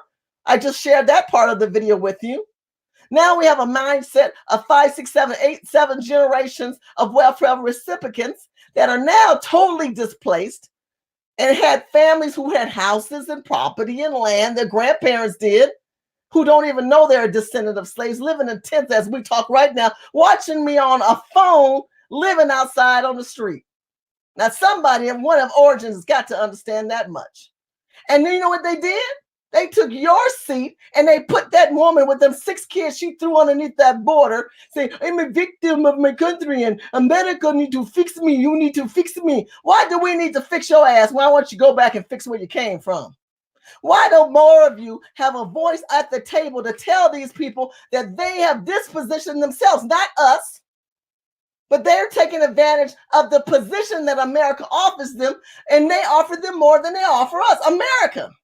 And we don't say anything, but they got us programmed like this other little Negro that you see Anthony talking to. That stupid nigga talking about, oh, we got to help these people with their kids. What about our black children? Oh, don't worry about that. We abort them because of the down ballot vote people. Them down ballot bums that you guys vote for are against black communities and promoting Planned Parenthoods, because Planned Parenthoods are planted within black communities. Hello? They don't want young black girls or women having babies that are black, but they let them Mexicans and them Chinese and them Belizean and the illegals and everybody else have a baby. But how dare a black population claim to have a growth in an existence of origin in this country, when we need to now pivot our strength and our movement that we created Civil Rights Day and Dr. King's Day for them? Somebody wake up. I kill their children. Did I kill those I didn't children's say nothing parents? about killing children or colors or races. Okay. You brought 6 children to your house. What are you to do? Here's my What are problem. you going to Here's do? my problem. Are you going to try and find out where they came from? Yeah, right. Are you going to try and take them back? Or are you going to try and go out there and try to take care of these children and the children that you got that you can't even take care of already? I'm going to do whatever I can to help. So you going to make this problem big. I'm not going to let my children starve to stay. My whole deal is, what are we going to do for the people that are here that's starving already? What's being changed now, today? Why we not protesting now for the motherfuckers that's sleeping on the streets in LA? Why we not protesting now for that? We got our own people that are starving and hungry. And we sit here fighting over more people being put on the table. Now I want you to see this corner right here. See this video? I shot that video.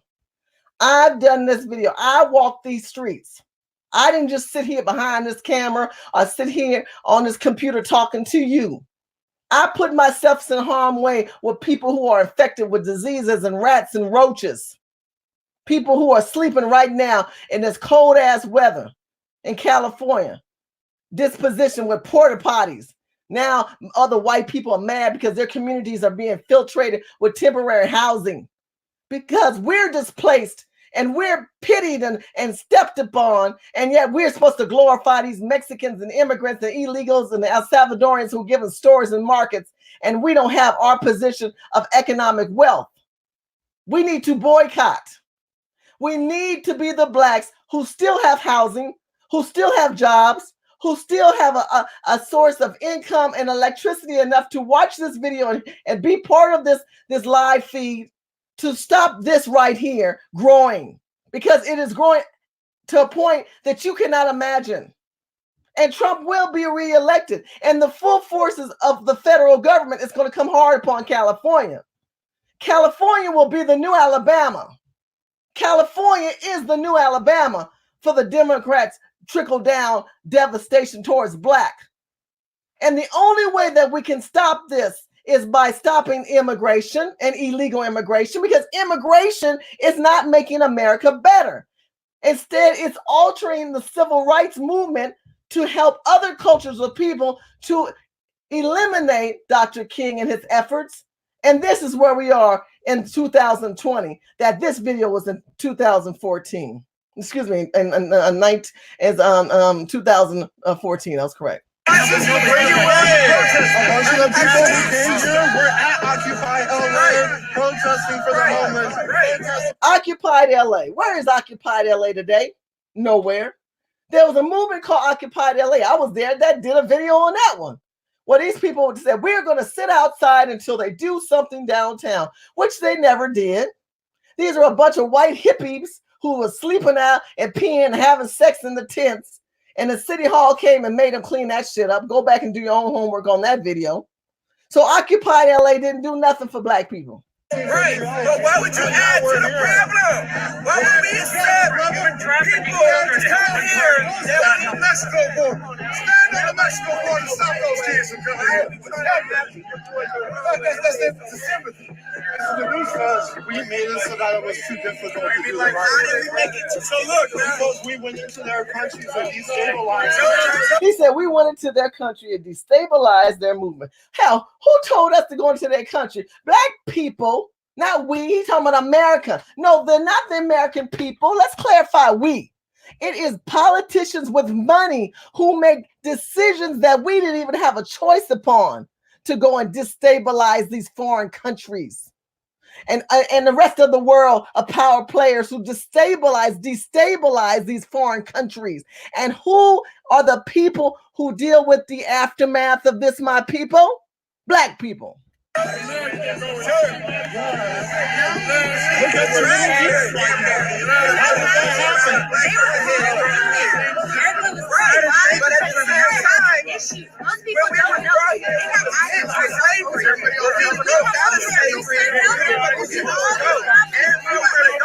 We tried to go back. You made it damn hard for us to go back. So how do we go back? You know what the fuck you mean? You put us in the slums of the slums. projects. They made up projects and made it impossible for us to even cope in these projects. They threw drugs all into them, and now we got people in the streets because they want to move in and up the motherfucking prices on everything. And now we got people that's starving out here, and we can't do nothing for them, but we can do something for these children that are coming here illegally. Now listen to what he said. This was in 2014. This is 6 years ago. What has happened? The rents are out of control. The rents are out of control. The rent rates are crazy. It's crazy that, I know people right now in Los Angeles sleeping on couches for $750 a night. That's how much it costs because people are renting rooms. They renting living rooms and bedrooms in certain parts of the city because people can't afford to live in an apartment, $2,000, $3,000, $4,000, $5,000 a month for a hole in the ground, a hole in the room, just to lay your bed and go pee and feel safe. But now they've dispositioned us where you've got Black people working everyday lives who live on the streets, sleep at night, watching this video in a tent, and in the day they go to their job. And that's a new form of normalcy in California. 6 years later, where will you be at? Will this be your life 6 years from now because you didn't speak up? Because you sat and you were complacent and you allowed them to start eliminating your culture, your people's existence of contribution and give civil rights to all these other people, taking the word minority and monies that were allocated through grants for Black people, now transpiring into everyone else and everything else. That same thing because you got A, B, C, D, E, F, G people and the good Beckys of the world. They want their portion of the pie of minority. So now you even more disposition. Make no sense. Okay, hold on. Let me tell you something. Let me ask you a question. Segregation, racism that America threw on people here. Our women and children, they were in some other country where they died. All right, but look at it. You didn't take Black people. Right? But look at it this way. This whole tradition.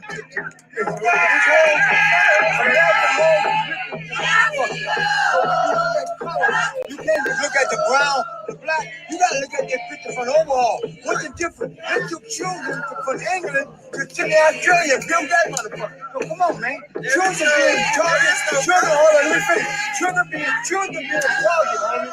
All over the world, not just in America, homie. Not just in immigration, Africa, and many other countries are taking children. Hold up that bullshit. Many other children are being treated like foul and unjust. They kill children.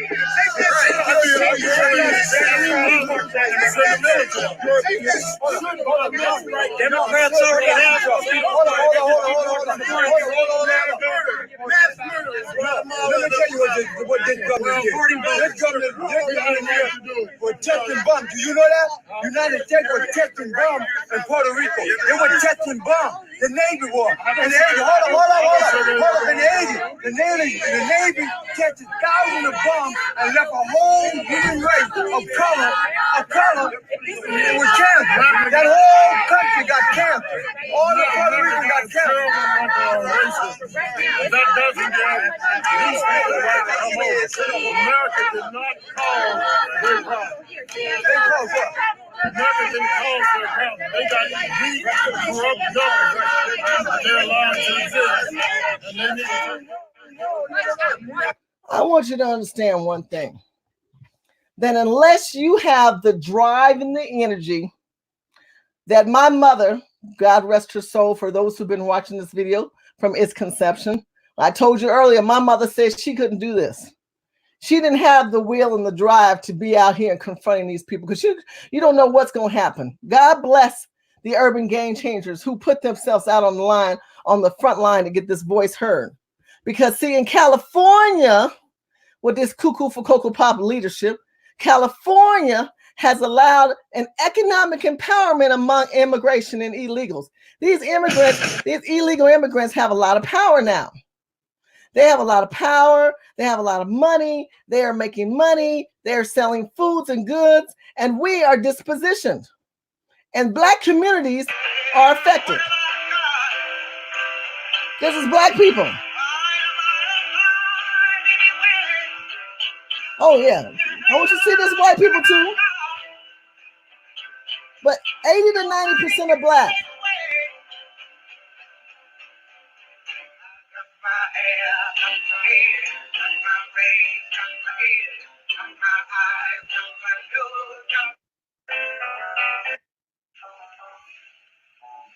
Now, this is the Gladys Avenue and 5th Street, downtown LA. I want you to go there and see, you can obviously see, even though the video's shaking, I want you to see how these people have tents and barbecue and trash. See, they had some money at one point. You have your barbecuer. See, what happens is you become displaced, you put your stuff in storage, and then all of a sudden you take the storage and shed and they say, look, we're gonna take your storage away. So your friend or somebody helps you and you say, you know what, man, just put me right here on this corner temporarily. I'm gonna get myself together. But 5 years, 4 years, 3 years, 2 years later, you still on the corner, and whatever stuff is still left, because every night while you sleeping, somebody done took something from you. So now you left with your barbecue, your trash, little old videotapes, pictures of memorabilia. This is what you see in the midst in this video. Because this is Black America. This is what civil rights has become. A civil right taken away from you, Dr. King Holiday taken away from you and given to illegal and immigrants for their empowerment. Ain't got no home, ain't got no shoes. Look, this is normal. I want you to understand. This is all normal. All this is normal. All this is normal. Ain't got no class, ain't got no skirts, ain't got no sweaters, ain't got no perfume, ain't got no love, ain't got no faith. I ain't got no culture, ain't got no mother, ain't got no. I want you to stop here. You see how this girl got 2 pairs of shoes? She trying to keep herself together. Girl got a wig on, trying to make sure she looks somewhat substantial, looking for stuff that she can have. What can I possibly take up in here? See, ain't nobody talking about these people. You ain't coming to LA. You ain't living in LA. All these celebrities lying to you. Some bullshit happening on. Where's Tariq at and all his bullshit talking about the Blacks of the past? What about the future and the present times? Why ain't none of you niggas out here talking and showing these people like me and I put myself on the line with my children to make sure you people see how we look and you ain't upset and want to know why I don't want to. I'm not doing videos all the time because I'm sick how Black people ain't doing nothing but complaining about Black people and promoting bullshit when you ain't even helping your own people. Ain't got no brother, ain't got no children, ain't got no aunts, ain't got no uncle, ain't got no love, ain't got no mind. When I tell you there's a reason for this, and there's a reason why they want to keep us displaced, because they do not want to help us grow. But I'm telling you, they are growing an economic underground railroad for themselves. Now I want you to see this is me on the streets filming. And I wanted you to see the hidden infrastructure of where we have come from and where we are going with illegal immigrants. As you can see, we are near MacArthur Park. We're at Wilshire and Alvarado. And this is where they sell their food. They don't pay taxes. They don't pay any taxes. They are able to sell goods. Oh, look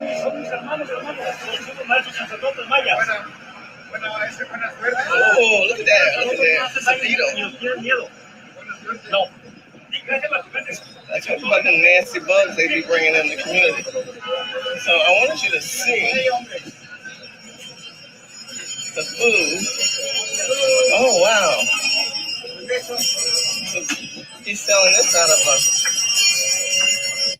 Now, I want to stop right here. You know, black people can't sell incense and t-shirts on the street, right? We get pulled over for stuff like incense, t-shirts, weed. We go to jail for stuff like that.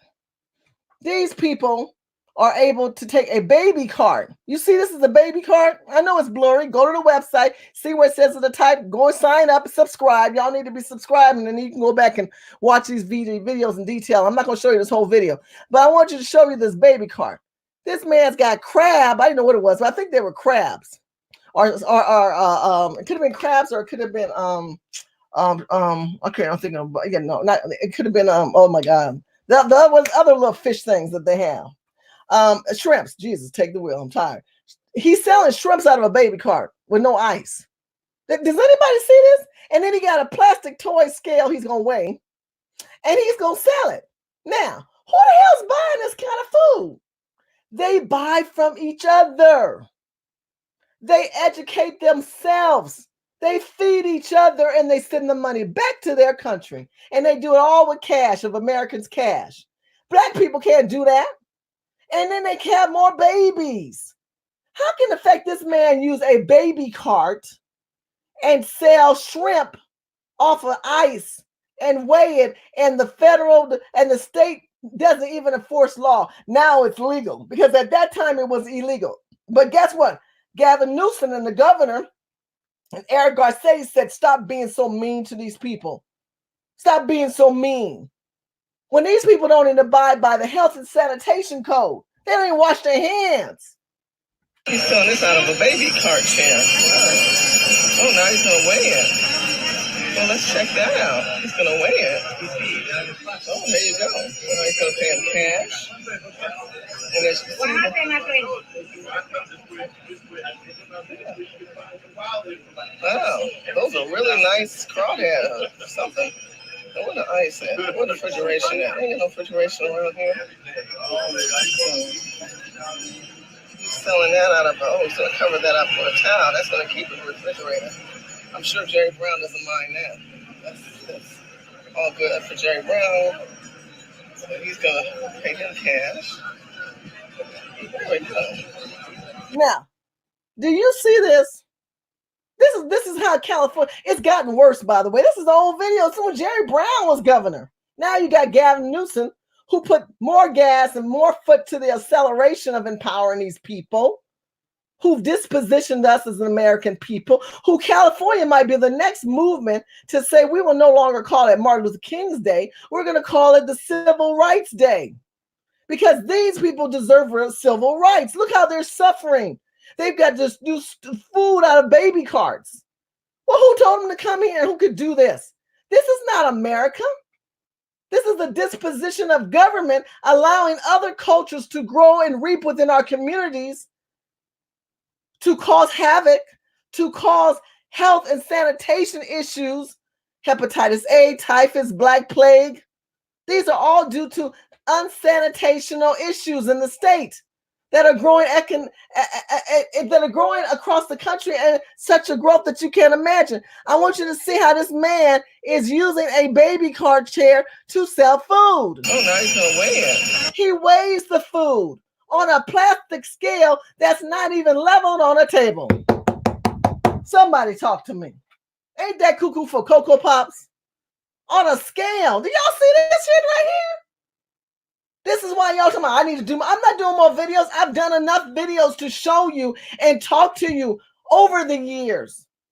It is up to you now. Not to go online ranting about sex and celebrities. Celebrities don't give a rat's ass about their own people. Celebrities, black celebrities, are being replaced anyway by English actors. They're going back to the origin of true acting. That's what I've been told from the Underground Railroad movement. So all you Negroes who have wealth value, watch you see more black people being replaced by actors who are not American. But that's a whole nother story. And the reason I bring them up, because they have the money to make the decisions. They have the money to cause the boycott. They have the money to promote the voice of people like us to be heard, but they won't do that. Tyler Perry ain't gonna do it. It takes people like me and you who may not have those bigger platforms to bring cause and change. But look, these people are empowered and we're enslaved on the streets. Well, let's check that out. He's gonna weigh it. Where's the table at? Where's the table at? He gonna say, see, look, this is about a pound. The guy goes, yeah, you're about right. I'm gonna take your word for it. Because I'm only gonna help my own people. Why didn't this man go to the store? They don't go to the store. They only buy and eat from themselves. They segregate. We just watched a video on segregation. They segregate themselves away from you and me to economically empower themselves. It is their way of illegal immigrants and immigrants to economically empower their community through remittance. Look up the word remittance, please. And that means they took their money back to their country and not here. They're going to pay them cash. And as you see,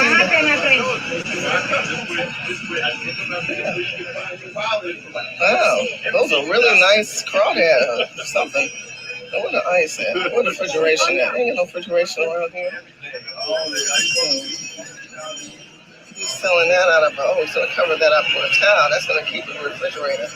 I'm sure Jerry Brown doesn't mind that. Now look, that's how their refrigeration is. Ain't no ice on that. This is over at MacArthur Park on the weekends. Y'all need to go over there. MacArthur, downtown Los Angeles. This is where this is happening. And they eat their own food. Because some of y'all are saying in the chat rooms, well, we don't eat that. It doesn't matter. They don't need you because they dominating anyway. We're down to 6% blacks. So all you blacks in the South, they ain't going to tell you all this. They ain't going to show you all this. This only got 8,000 views. What good is that? When we are 12%, we're 13 to 14% of the population, and we are dying, and we're not sharing our messages. I'm going to show you another video because y'all think I'm playing around. I'm just kind of done right now because when we talk about the Civil Rights Day, what civil rights do we have when these people are growing like rats and roaches in this state?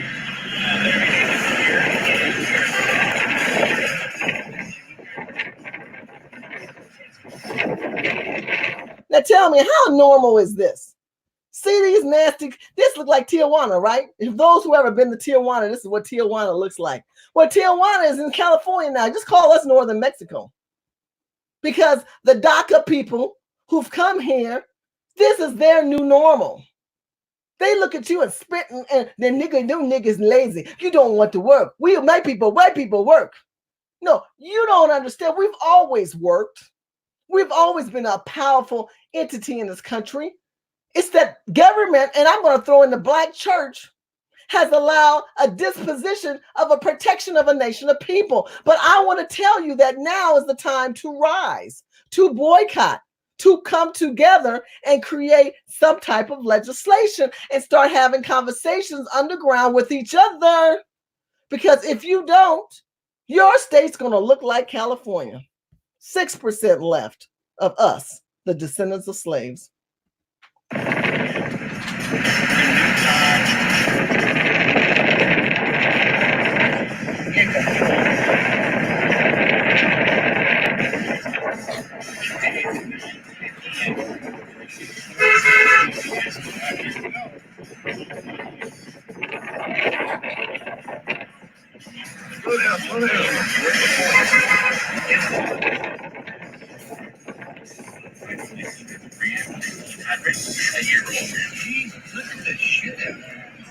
You gotta find a parking space.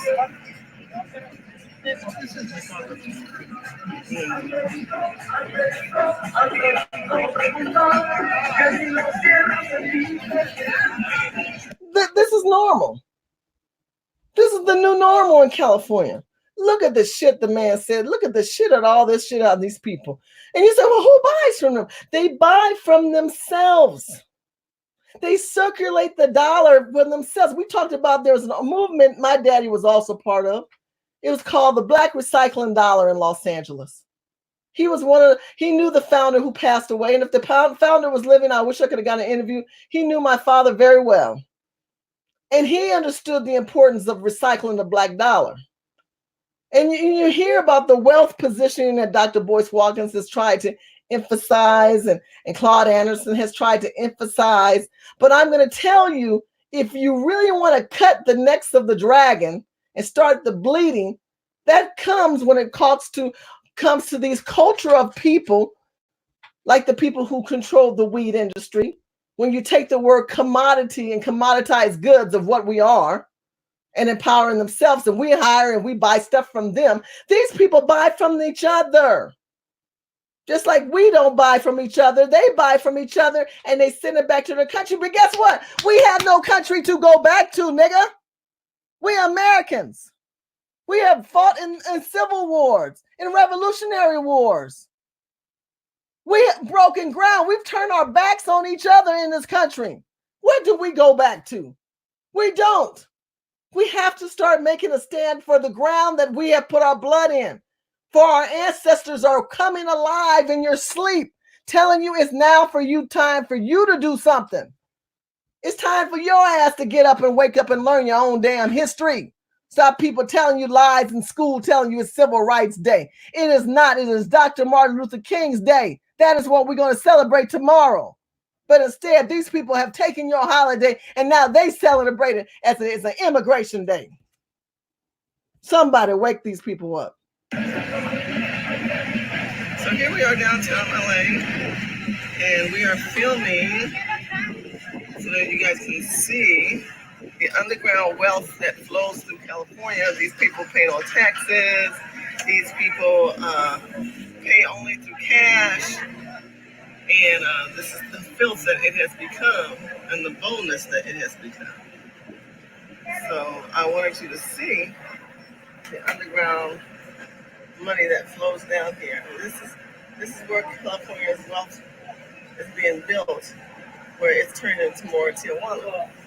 Do any of these people look black? They're taking over the community. These buildings are owned by Jewish people, by the way.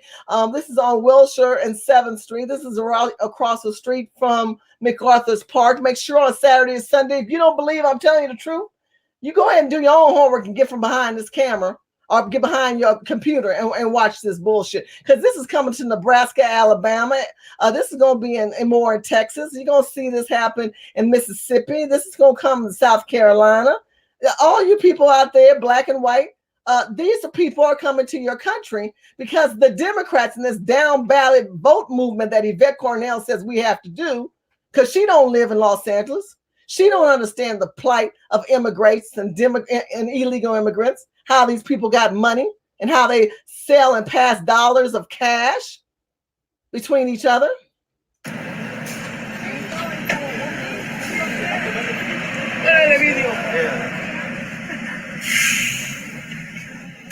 See, these people don't give a rat's ass about you. And no, many of us would say, oh, that's so nasty. I wouldn't buy anything from those people. Oh, I don't care. It doesn't matter. It doesn't affect me. Oh, no, it's going to affect you because you don't dominate. If California, listen, if California is down to 6%, who do you think they're going after next? They've already conquered this state. This state has already adhered to being conquered. We got this state. We need to move on. Well, where do we move next? That's when they're going to say, well, hell, where do we move next? Well, we're going to move to Mississippi. We're going to move to Alabama.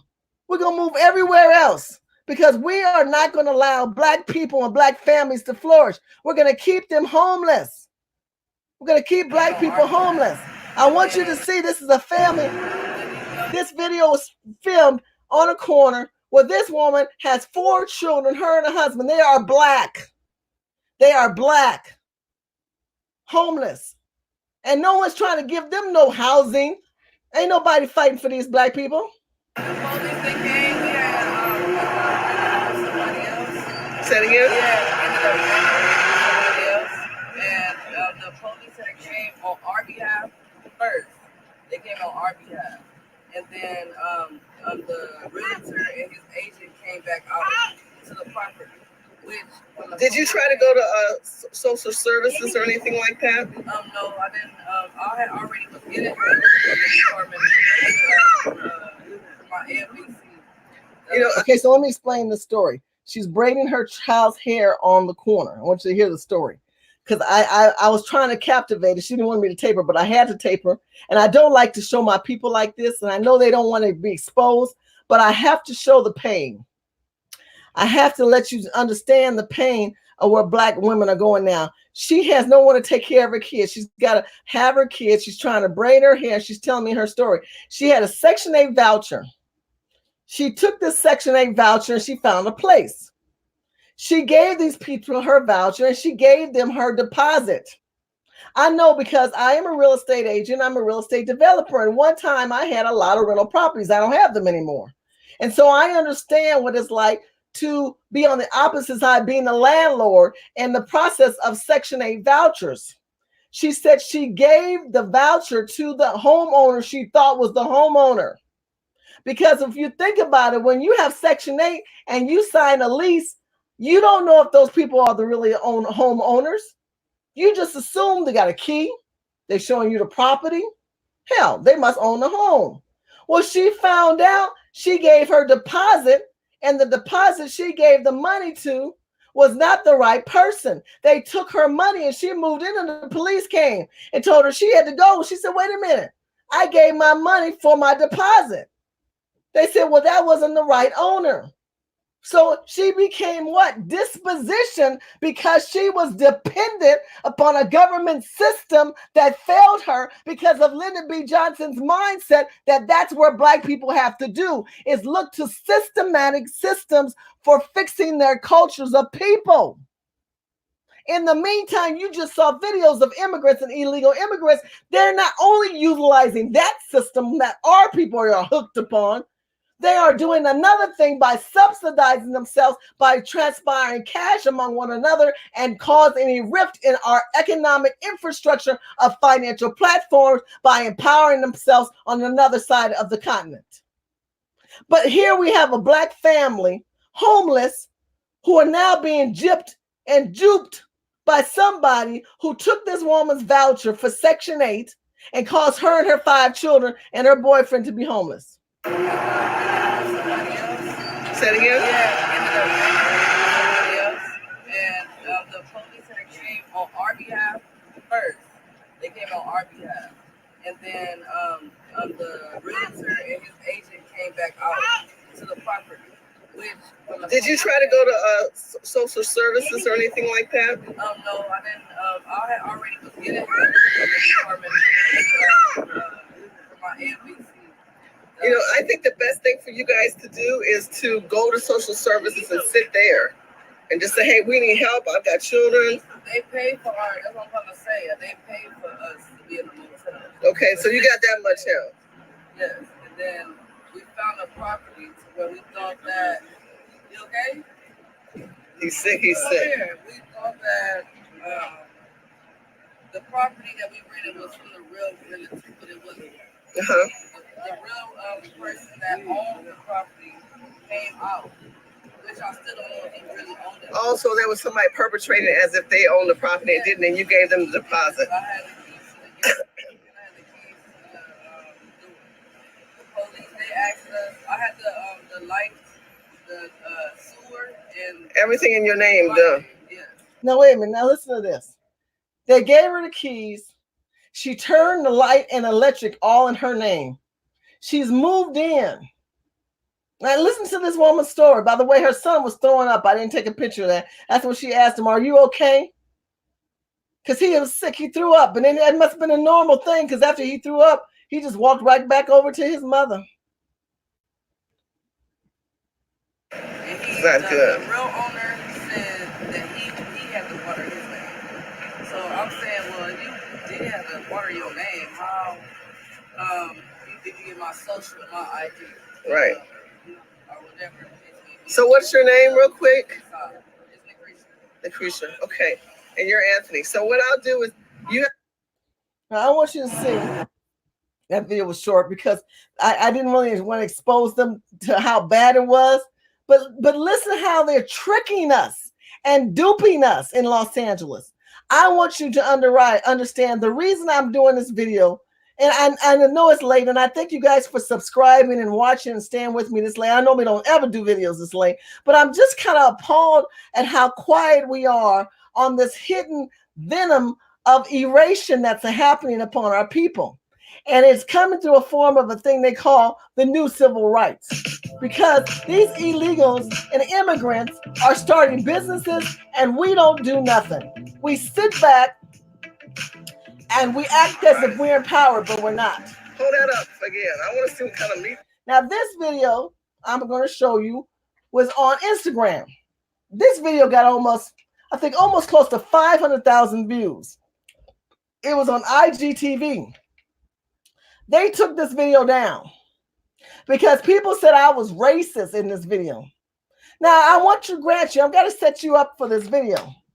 These people, again, I keep going, these people. Now, why you saying, sure, well, why are you talking about that when the subject matter is the civil rights? Because Civil Rights Day is their day now. These videos that you see in the civil rights, there's twistiness to their day. Tomorrow will not be a commemoration of Dr. King or the civil rights movement that I explained to you in a child's video, in an old-fashioned black and white video. I'm bringing you to 2020. And in this 2020 movement, I want you to understand it's an economic displacement of where we're at, where they're able to take, that's right, grocery carts and cook food off of them. See that grocery cart? That's another grocery cart. And she is taking the cart, she's cooking food, and there's no regulation of health and sanitation. That is. Mama, what kind of meat is that? Ese es de salchicho grande. Now, I had to play that damn thing about 4 or 5 times to say, what the hell did she say? She said chicken grande, large chicken. That's basically what she's trying to say. Now, that don't look like no damn chicken to me. But hey, Mexicans eat different things than I do. I ain't gonna lie. Let's keep it rolling. How much is that one? Rice and beans, $8. One plate, rice and beans, $8, cash. Now, where is her certificate to sell food? Who gave her all this empowerment? We did. Because we're not appalled at the down ballot voting. Politicians empowered these people. And that's right, we're celebrating in another hour. We'll be celebrating already back east, y'all celebrating today Civil Rights Day, because Dr. King ain't got nothing to do with this kind of bullshit. Wow, thank you so much. $8. I'm with my friend Deontay from DC. And we downtown LA. There's MacArthur Park across the street. Okay, now this is the nighttime of MacArthur Park. Honey, these people are set up. They got their dinner table on the corner. They got about 8 seats up at the table, like they had church. You know how black people go to church and then they come home and eat their Sunday meal? Honey, their Sunday meal is a corner. This is America. This is Los Angeles. This is coming to Missouri. You people out there in good Missouri, this is coming to you. This is coming to Wyoming. This is coming to Idaho. This is all you liberal progressives. This is New York. This is Chicago. This is Atlanta. All you Atlanta Negroes. These people going to take over your city. You just watch and see. Tyler Perry going to help it happen because he's part of that immigration movie, anti-Trump movement. All the anti-Trump, because Trump says we need to shut the border down. We got to help getting these people across so they can set up grocery tables and have cooking on a potluck on the corner. I got the food going on.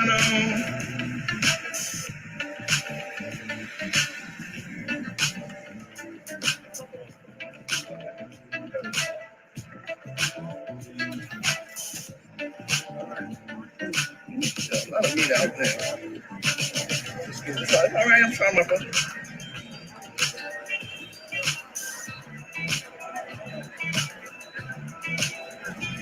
As you can see, they're making a country now.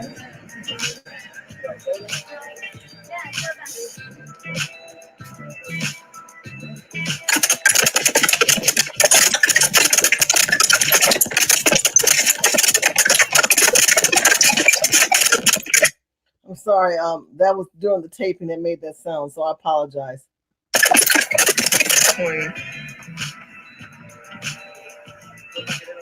what we're enduring. When do these people wash their hands? Anybody talked about that part? You know, when they do scratch their ass, where do they go to the bathroom? Where do they go to clean the plates? And you know how you got your little utensils and you're flipping your food over? Where do they go wash their stuff at? They got buckets on the side. That's what they do. This is the bucket show. I just wanted to bring Deontay from DC to see. We have the shopping cart here. And I don't know how she get this thing hot. That's what I always want to know. What you guys just see. See, that's how they clean the food. And she just handed her cash. She's cooking the food and she's handling dirty money and they're washing in the bucket. This is our life in California. The bucket show. You got that right. There's no health and sanitation around here. On top of the hypodermic needles that are all on the ground. You gotta be very careful. I don't know where she's washing her hands to do these tortillas, but you know, hey, somebody gonna do this stuff. And here we are at the corner across the street from Langer. Now, I've been told I'm being mean. Someone said, Shirley, you being mean. These people are just trying to make some money. They're trying to get their life settled. You know, I'll give you this much. I get it. I can understand that. But this is the problem I have. This is not America. This is not how we are allowed to live. We're not allowed to sell without paying taxes. The people don't pay no taxes. We're not allowed to go about our everyday lives and be able to create money and have money without being disrupted by the white man waving his hand out. No. What we are is that we are put in a position where we have ourselves on the streets, homeless, talking to each other like Sunday, like we all buddies. You know, as we get our minds together, figure out where we're at. This is the mission. This is where a lot of people on the mission are staying.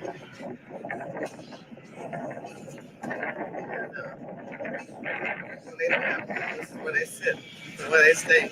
I'm going to take you inside so that you can see. This is the midnight mission. We're going to go people are hurting right now. Now, this is the midnight mission. You guys can come back and look at these videos later. But these are black people that are put in cages. They put black people in cages in Los Angeles. See, I've been doing this a long time. I'm done because see, none of y'all are paying attention to the realism of Black America. And if somebody can put some likes up, subscribe, and follow this video, but get it out there. You guys, some of you guys have access to bigger platforms. And stop making them make you feel like you should feel sorry for these people when it's the black people who are dispositioned. And now they're going to claim to take our holiday. And we're going to put up with the bullshit. I'm telling you, I'm done. And you have to understand, movement starts with the people first. People like ourselves, because if we're not going to wake up and we're not going to stay conscious to the fact that these people are being powered by the federal government, and we as black people are allowing ourselves to accept this bullshit, then we're going to fail. Let me tell you some other weird stuff going on in California, and I'm going to close this video out. I want you to understand, you know how they fix the cleaning of the streets of LA? They do this. They bleach the streets. Another morning, and I am in San Diego, California. As you guys know, we're dealing with hepatitis A, and I just want to look to see they are bleaching the streets in San Diego. You notice this gentleman is wearing a mask. Now, the reason why he's wearing a mask is because they're spraying chemicals. He's spraying this mask because they're spraying chemicals. If he was wearing, if they're spraying water, why would he need to wear a mask? Now, I grant you it smells, but why does he get to wear a mask and I don't? And he's wearing glasses. Or no, he's wearing a mask. But this is what I want to know. This is what I want to know. Because at night you got black people sleeping on the streets of San Diego too. This is San Diego. The other one was downtown LA. So I'm showing you different parts of California. This is what I want to know. How are you going to have bleaching on the streets to clean black people when we can't even bathe ourselves? Where do we bathe ourselves now? Do you going to bleach us down since you done took the water hoses in the 60s? Now they're going to bleach you down. Come on now. Y'all need to wake up. I'm trying to tell you how they're treating us. And now they're going to start taking all your legal positionings, legislation positionings that was set forth to help your generation for their position. I'm currently way across the street.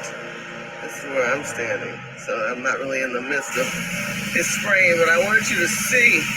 I'm going to be in San Diego this weekend, and I wanted you to see what they're dealing with. This is an outdoor restaurant here, the Half and Half Brewery Company, and I don't know if this is a private entity or works for the city, but there are companies that you can hire now to spray your streets.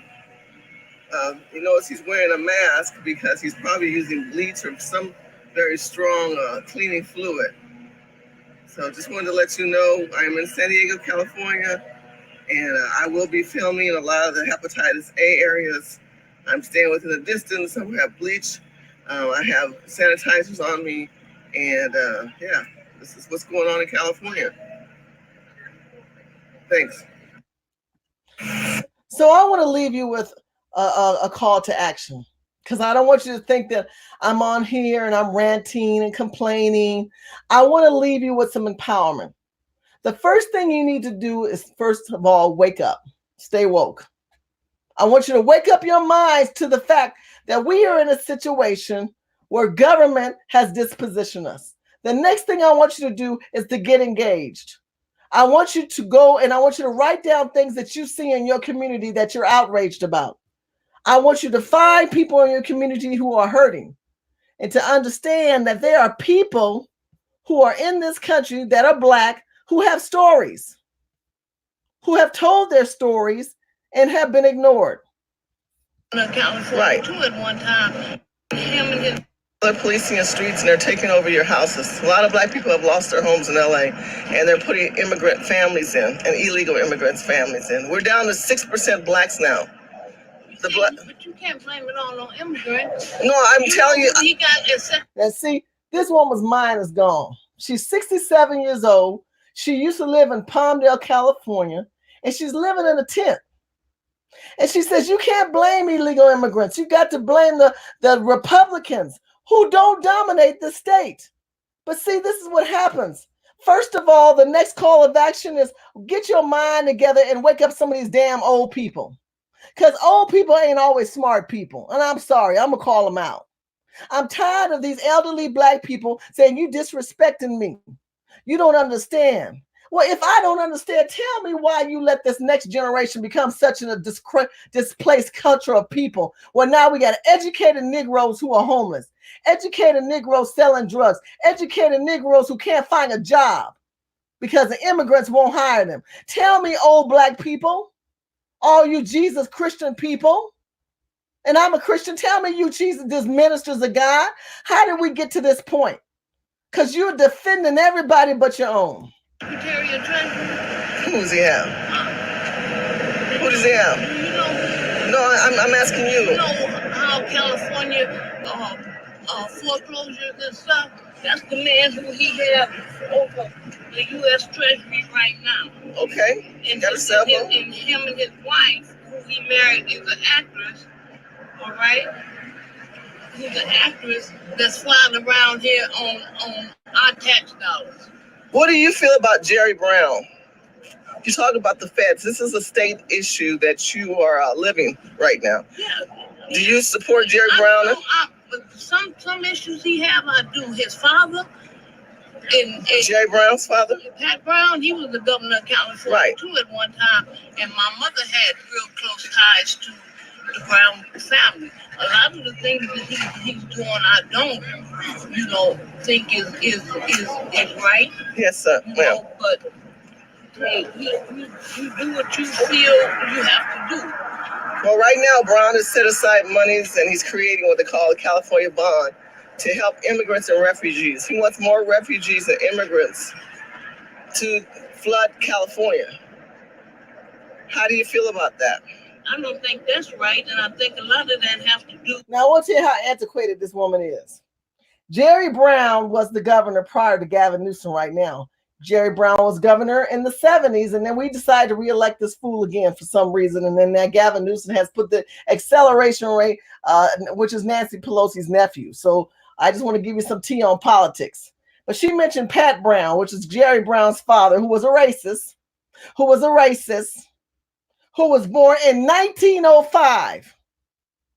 You can Google that yourself. That's how I'm telling you, these people are dispositioned because they're distanced from the reality of waking up. Now, I want to give you a call of action, my people. I want to wake you up to some realism. These old black people ain't now. This woman ain't in the 2000s. This video was, what, 2018? I filmed this, or 17. This woman was not relevant in her mind. She's reverting back to Jerry Brown's father. Pat Brown was born in 1905. He died in 1996. Hell, some of you guys weren't even born watching this video. And she's talking about a leadership that made a difference for black people. Bullshit. Bullshit. Democrat. Whose children grew up in Beverly Hills. Bullshit. Tired of these niggas promoting bullshit. Why the fuck she talking about Jerry Brown's daddy when look at him where she's at? This nigga is homeless. With like this rivalry that a lot of California politicians have gone with Trump. But we've been having this. They shouldn't fight their personal battles at the expense of the people's life. That's what they shouldn't do. But that 0.5% tax that was created and approved by voters in 2016 for homeless. You know that they came up $270 million short. Who, the city did? City did. So where did that money go? Somebody miscalculated. That's what they're saying. Somebody. Oh, so you're saying that they didn't have enough money to have enough money for the housing and stuff because California voters voted for that 0.5% tax for homeless. Well, there's no Republicans that pretty much in California anymore. It's all Democrats. And the one that they do have, there's no ones left. In California, Republicans, but not that many. Like maybe 4. You got the head of the intelligence committee is from California. Right. Your governor is a Democrat. And you have. So you think if we I think you have one in Orange County and one in San Diego. One in San Diego to resign. 1 or 2 don't make a difference. When you have the hundreds they have in Central California makes a difference. Now I want you to notice how she is debating with me. She's got the intellectual mindset to tell me about Gavin Newsom. Not Gavin Newsom, about Nunes, who's under controversy right now with Ted Lieu. Y'all go do your homework on that one. But I want you to realize all this chaotic stuff that's going on the federal level is because of the stuff out of this state, the state of California, a state I was born in. She's defending these people who have allowed her to live out of a tent and got a cell phone. Now, some of y'all watching saying, how does she charge her phone? These people have chargers, solar chargers. They've gotten real creative living in these tents. And you have now become mentally comfortable with living out of your tent because why? They still get Social Security. They go to the check cashing place, which takes 30% of their checks. Someone put the thumbs up. Listen to me. Subscribe to this video. If you don't believe me, go to check cashing place and tell me who runs the check cashing places. Because it sure ain't black people. You got them Arabs and Chinese people running them too. So y'all giving your governmental check 30% every month because you can't keep a check account. They got you misplaced because of that, because the Freedmen Bureau Bank, that'll be a whole nother video I do. But I want you to understand that she lives off of Social Security. So it's much easier just to have your check and let them take 30%. You keep the 70% and you ain't got no overhead living in no tent. So this is why our minds are gone, because we go, look, I'm living a good life. I'm living a good life. How is this a good life, lady? You're talking about Pat Brown, who's been dead, whose son should be dead. And now we got Nancy Pelosi, who also should be dead. But they're not helping our country. These people are older and they do not add value. They won't pass the baton. They're not mentoring the next generation. So I want to say to the generation that's below me, take the baton, because ain't nobody giving it to you. Different because he's the head of the intelligence. Okay, so the head of the intelligence is in charge of all of this homelessness. Is that what you're saying? No, that's not what I'm saying. Hey, they know what the root of the problem of homelessness is. What is that? It's greed. I agree. You're right. It's greed. That's what it is. And the one he have over the Treasury, what's his name, Mintz or something? You're gonna be broke tonight. Is the one that he foreclosed on thousands and thousands of Californian homes. And he got him over the Treasury Department. Okay. What can we do to make the state of California better for black people? Black people need to come together. First, you have to come together. Everybody's opinion needs to be brought as one opinion. No matter what party or all that, does it matter? It ain't about no party. Okay. It's not about that. It's about people's lives and survival. That's what it's about. It don't matter what party you're from, because and that's what the argument and the disagreement and stuff is now in Washington. Is about the party. Which party gonna win this, which party gonna win that. And it's not even about that. It don't matter. I could walk down the street and get dressed right now and go to Beverly Hills, and they think I'm a black Republican. It's not even about that. It's about people's lives. You have the majority of these people are elders that were getting put out of their homes. Why were they doing that in California? Why were they putting black elders out of their homes? It wasn't just black. It was white people too. White people too. Yeah, being taken out of their home. You know that bank that was out there this is on film. Let them be themselves. That's so good. Go ahead. What is that? Colt 45. You know them old black men always love them some Colt 45. They used to push liquor on black people. It's not this how I know your ass is old. Any of y'all remember when they used to have that Colt 45 and you say, I got to have my Colt 45. They pushed that commercial. We were drinking that Colt 45. And she said, stop, don't do that on camera. And you ain't supposed to drink Colt 45 in public. But they ain't in public, they in a tent. In the agreement and stuff is now in Washington is about the party. Which party gonna win this, which party gonna win that.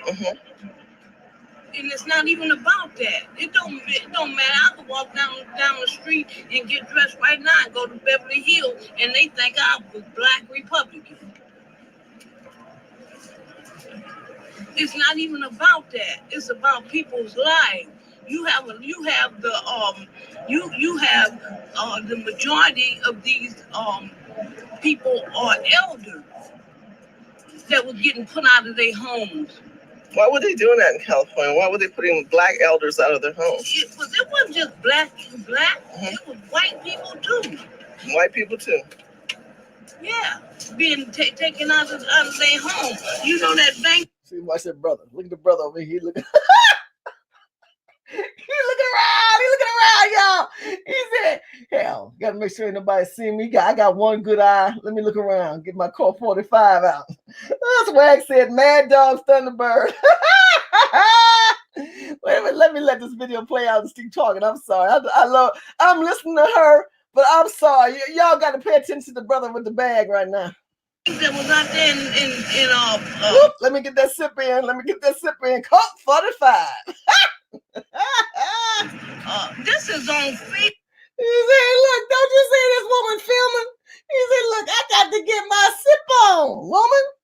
I got to get my Coke 45. See, y'all, this new generation, y'all don't know. They keep Coors beer and Heineken and all that. Niggas had Coke 45. Shout out to the old school brothers and sisters out there watching. Let them be themselves. That's so good. Go ahead. What is that? Indies? Oh my God! I see it too. The building, because I lived in Pasadena. Did you have a home in Pasadena at one time? Yeah, I lived out there and rent went up. Yeah, rent went up. I'm on like a fixed income. You know, I'm 67 years old. So, you know, there's a lot of the older people down here that we're on fixed income at one time. Right. She's 65 years old on a fixed income. And this is a serious issue because she said, see, these are white and black people who are homeless. She didn't say Mexicans. She didn't say Armenians. She didn't say El Salvadorians. These are black people. And there's a lot of black Cubans. I noticed the darker black Cubans also are homeless. I have to put that out there because I notice people think, but what about these other people? You know, well, then, you know, you do your video on your people. I'm going to talk about mine. But I will tell you, I have talked to people from Colombia and El Salvador, Guatemala, some of these people who are the darker ones, real dark black people. They discriminate against their own like we do. And them darker Negroes, they don't always help them. You'd be surprised. And so they start to blend in with us. Well, I appreciate you giving me your time and your energy. My name is Shirley. Shirley, my name is Patricia. Patricia, nice to meet you. Shirley Hussar is my name. Hussar. What type of name is that? Oh, I married a Hussar. This is my son, Kenneth. Kenneth, I have a brother named Kenneth. Yeah, I named my daughter, tried to name my daughter somewhat. Okay, so if you always ask about my last name, I'm now divorced, but I kept the name Hussar. So let me give you some words of encouragement because I don't want you guys to leave here not understanding. I want to thank you guys so much for staying up so late. So many swag has come in here. Y'all got me laughing. Pam's on here talking about the 8-ball and swag and other people talking about this is why I moved out of California. I understand. Nora talking about this is Agent 21, Mad Dog Thunderbird. Other folks are y'all laughing. Pee Wee Pie. I appreciate you guys out here. I'm just going to highlight you really quick because you are all up here. I'm paying attention to you. I know many of you got. Pam, thank you so much for moderating. You are an amazing woman. You are always got my back when I know I'm not there to monitor all this. You always have it. And I'm so grateful so many of you guys come in and just, let's have these discussions because, I think this is the side that you guys don't see with the ADOS. And if anything that's going to end up happening is that they're going to take these people and they're going to give them all our rights. They're going to give them all our positionings. They're going to poison us. And they're going to allow this disposition of nightmare to continue to grow because they don't care about the black people, the elderly black people. I showed you that. They don't care about black families. So what do? We need to start going to the city council meetings. We need to start looking at our streets. We need to understand that when we go out on the streets and we see people that we're getting who aren't washing their hands and how they only hire Mexicans and they don't hire black people and they find us to be a funning.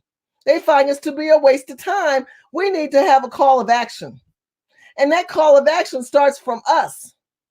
And yet we have all these other big black people like Tyler Perry bragging about his studio and saying you can't, he making it seem like it's Universal Studios, the way he advertising it. And I've had people say, I called and they said we can't get a tour. Well, no, it's not for him. It's for them.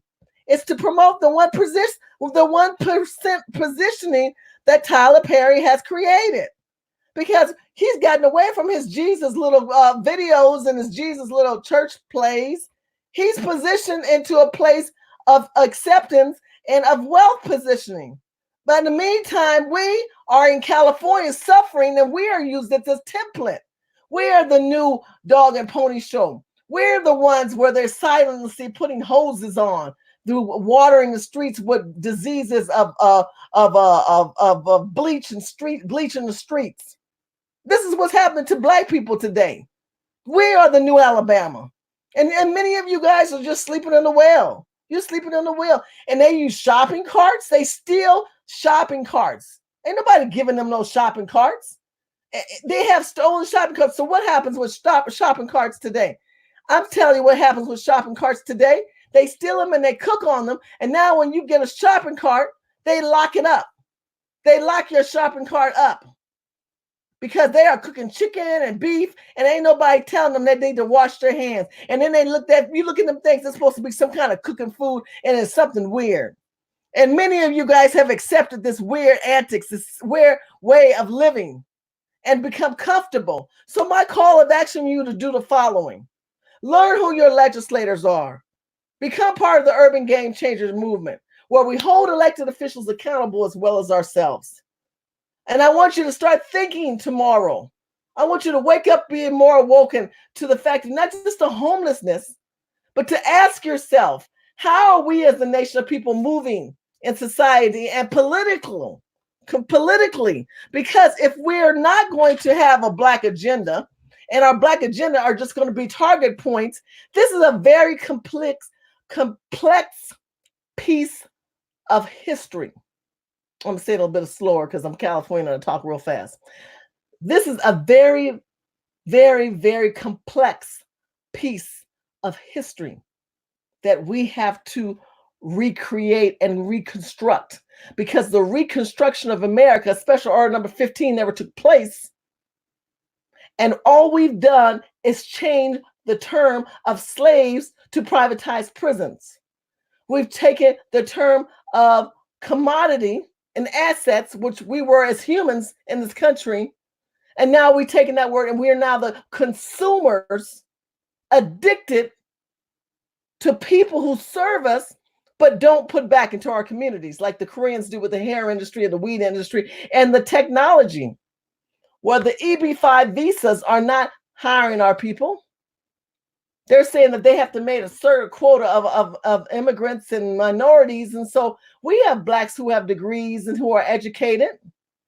But instead of that being promoted, what we do is we accept all these other foreign people who are now using legislation of civil rights for their positioning in recognizing Dr. King's Day of Civil Rights for their benefit, for expanding on their culture of people. This is why we have these conversations. This is why we must have a seat at the table. Because if we don't have a seat, we have to take the damn seat. I want to tell that next generation below me, no one is going to mentor you. No one's going to help you. No one's going to be honest with you. And I will. Take the damn baton and lead and get together and form your unions of correction to your legislators and go in front of the city halls and go in front of these legislators' offices and say, I'd like to have a meeting about what's going on for descendants of slaves. And they're going to pivot the conversation, as they always do. They're going to pivot the conversation and tell you, but these people, I'm not here to talk about these people for and against. I don't want to even have them in my conversation. But those people need your foundation to stand on. That's why those people need you. You don't need them. And unless you vote these people out of office, it will never come about. So Yvette Cornell, stop teaching this down vote method from the bottom down, not including Trump, because this is about Trump too. And President Trump will not do anything unless we bring something to the table of structure and order, because you don't approach power with nothing. You've got to put something on the table. And that starts from people like me and you. So I want to wake you up in the that sense of saying this.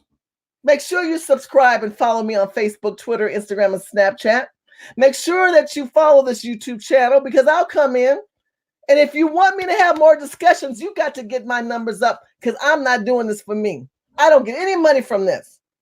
I don't have no underground wealth coming to me like Yvette and Tone Talks and all that's going on with them promoting Byron Allen's bullshit because that's his problem. Byron Allen, we had never seen Byron Allen do anything in the Black community. And now all of a sudden we got to promote Byron Allen, or we got to promote people who do videos and promote all these people. But where is a movement where you saw in that documentary that I showed you earlier, they called it Project C. Why are we having our own projects? Where's our special order number 15? We need those leaders to step up because as I've heard before, for many of you guys who are out here, and I appreciate your voices on the table, if you are going to be a practitioner, we need some surgeons now because we've done with having these Black practitioners because I'm done with them. I'm tired of their voices of not of accident, of execution. And I'm grateful for the people who have come in, who have said good things and have had differences, but at least we're on the table trying to build the community. We have to start building the community.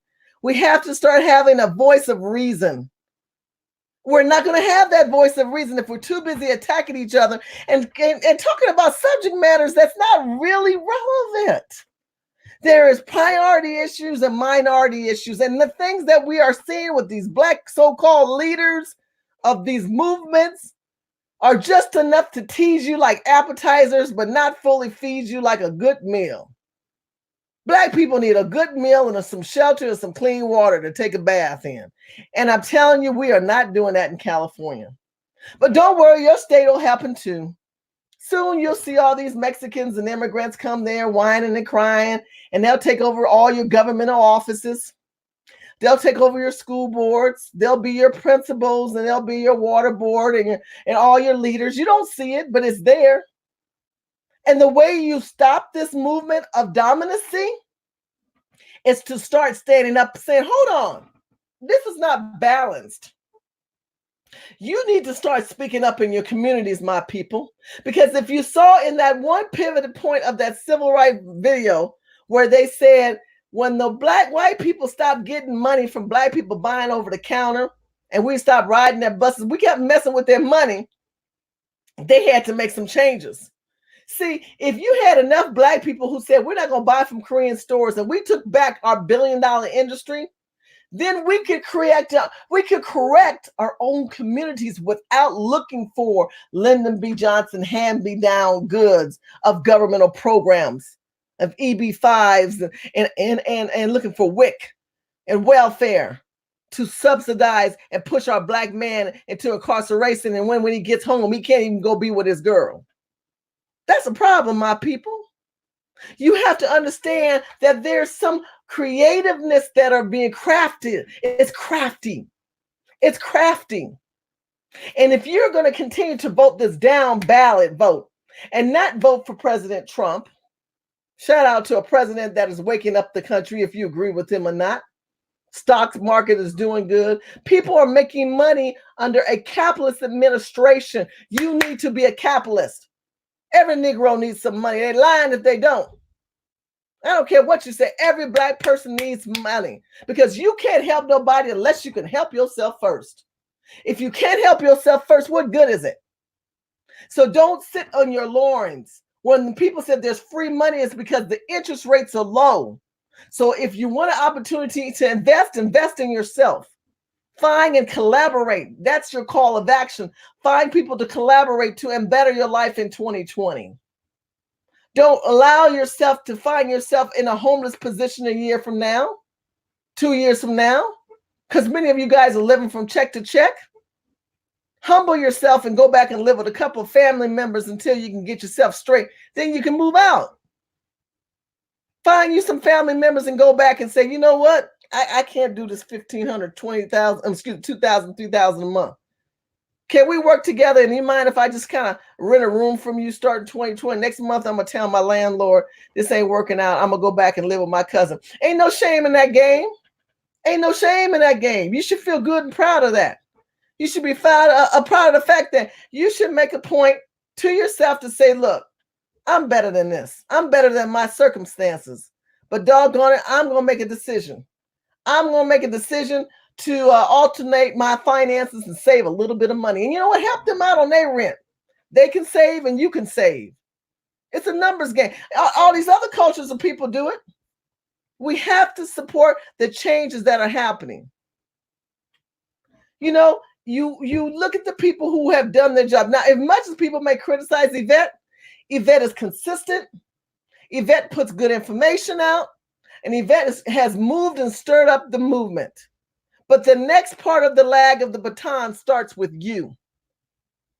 Not only just you and me and Yvette, it starts with you. It is a chain reaction that we have to cause this country to shift and give eyes back to us. Because the eyes are not on us. The eyes are on everybody else. And yes, Trump has called out the fake news. If you like Trump or not, Trump has called out the fake news. Well, people will argue on hypothetics. And then they would pivot to conversation. I showed you that video where Ann Coulter said, well, minorities are black people. Oh, no, it's the Latinos and this and didn't even want to acknowledge the suffrage that's going on within our community. And another thing, let me help you out. Oh my God, I got to tell you one more thing before I get, oh my God, I got to tell you this. I got to tell you this. So I'm at the airport, right? I travel back and forth between Cali and Texas. And this has happened to me 3 times. And so I want to prepare you, get your pen and paper out, prepare you for this. This might have happened to you. I will find another black person and I will be talking just like you. Like I'm looking at you right in the face right now. I'm looking at you right now. I'm looking at the camera. I'm looking at you right now. I'm talking about black people, black issues, how we're dispositioned, how we're being targeted, how we're homeless, how other people are empowered. I'm telling this black man, as we're waiting to get on the plane, I said, look, bro, he said, I'm from another state. He said, I've never been to California. I said, I want to prepare you for this. He said, what? I said to him, I want to prepare you for the fact there are people who are in California who don't like you. You are a black man. And you need to be careful what you say. You need to be careful about where you go because none of these people want to help us. Now, I am talking to this man about black issues. And this Brazilian man who are 2-3 seats over, I'm not even looking at this man. He says, oh, no. She's not telling you the truth. I went, yeah. I looked at him like the eye siren. I said, no, this bitch did not jump in this conversation. He gonna get Shaquita right now. This motherfucker about to get Shaquita. Excuse me for cussing. To all my Jesus people out there. I said, okay, so you want to go here. I did not curse. Matter of fact, the brother got online. He said, man, this lady just told this man off without even cursing him out. I made him walk away. You know why he walked away? Because I told her, I said, first of all, nobody was talking to you. And you ain't even black. So who invited you into my conversation? Who told you to intervene your idea or your thought? Because nobody cares. Oh, no, because I'm Brazilian and I help black people. No one cares about your people. Nobody is asking about no damn Brazilians. Don't give a fuck about Brazilians. And I don't mean to be abrupt and mean like that, but this is what I'm encountering. And this is the 3rd time this has happened to me. I've sat in a restaurant with people and I've got my voice under a controlled, calm manner. I'm talking in my best good Becky voice. Hi, how are you, Joanne Gray? Sister girl, let me tell you what's going on today. And there's always these ears around you. These ears that want to suppress you having conversations with each other, who will purposely interact their ideas. Has anybody had this happen, or is it just me right now? Has anybody had conversations where you talking to your friend about black people business in public, and it's these motherfuckers that will come up and tell you their damn story, and I didn't even ask for it? I know I'm not the only one. Always be protective of your conversation, my people. And I tell you that because when they want to come correct you, you put them in their place and say, excuse me, do I know you? Because the last time I don't know you. No, but I was listening. I wasn't asking you to listen. I wasn't asking you to be part of this conversation because see, what you don't realize that we are at war right now with you. We are a people that are making moves, and you are only here because of me. Then the man wanted to tell me he was an Asher seed, and my people were the foundation of this country. And I said, oh, no. Let me educate you, and then you can start to step in. Because this country was founded by the Black people. Well, we were, but no. You're in America. And the infrastructure of the Constitution and the preamble of laws that are structured in America by Americans are what we are residing under today. If the Ashusees and the Indians, or if I'm saying the wrong name, I might be saying it wrong, so forgive me, people. It's like, you know what I mean? If these people ruled this country of America for so long, why didn't they stay in power? Why did they adhere to the colonists? Because that's what they did. They laid on the sword of the colonist, and then the colonists set the laws into place of what we live under today. So when someone comes and gives you a disposition, a dissertation of their culture and how they created California, and they go through all these la-la-las, you let them know we have state constitution and federal constitution created by colonists. And when you know that these immigrants are going from state to state and altering your state constitution, that's a red flag.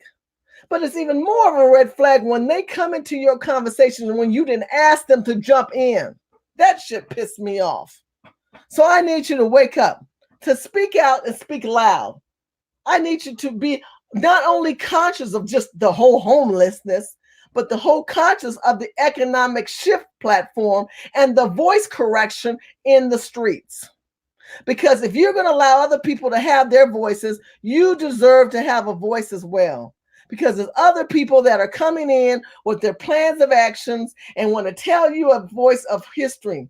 If it's Black, white, Mexican, or whatever. But I'm going to tell you right now, my people, that we are in a land of the colonists.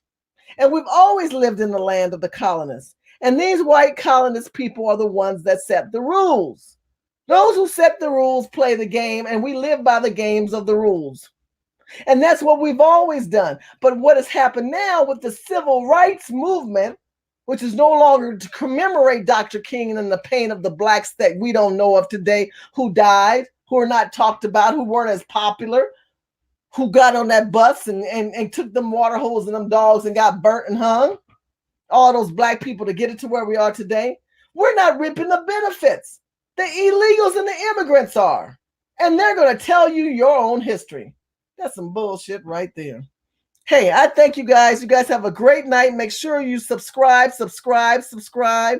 Follow this video, share this video, have conversations. I'm going to get this video structured, and all the videos that you watch will be linked down below. And I thank you so much, and I look forward to talking to you soon. God bless you, and happy MLK Day.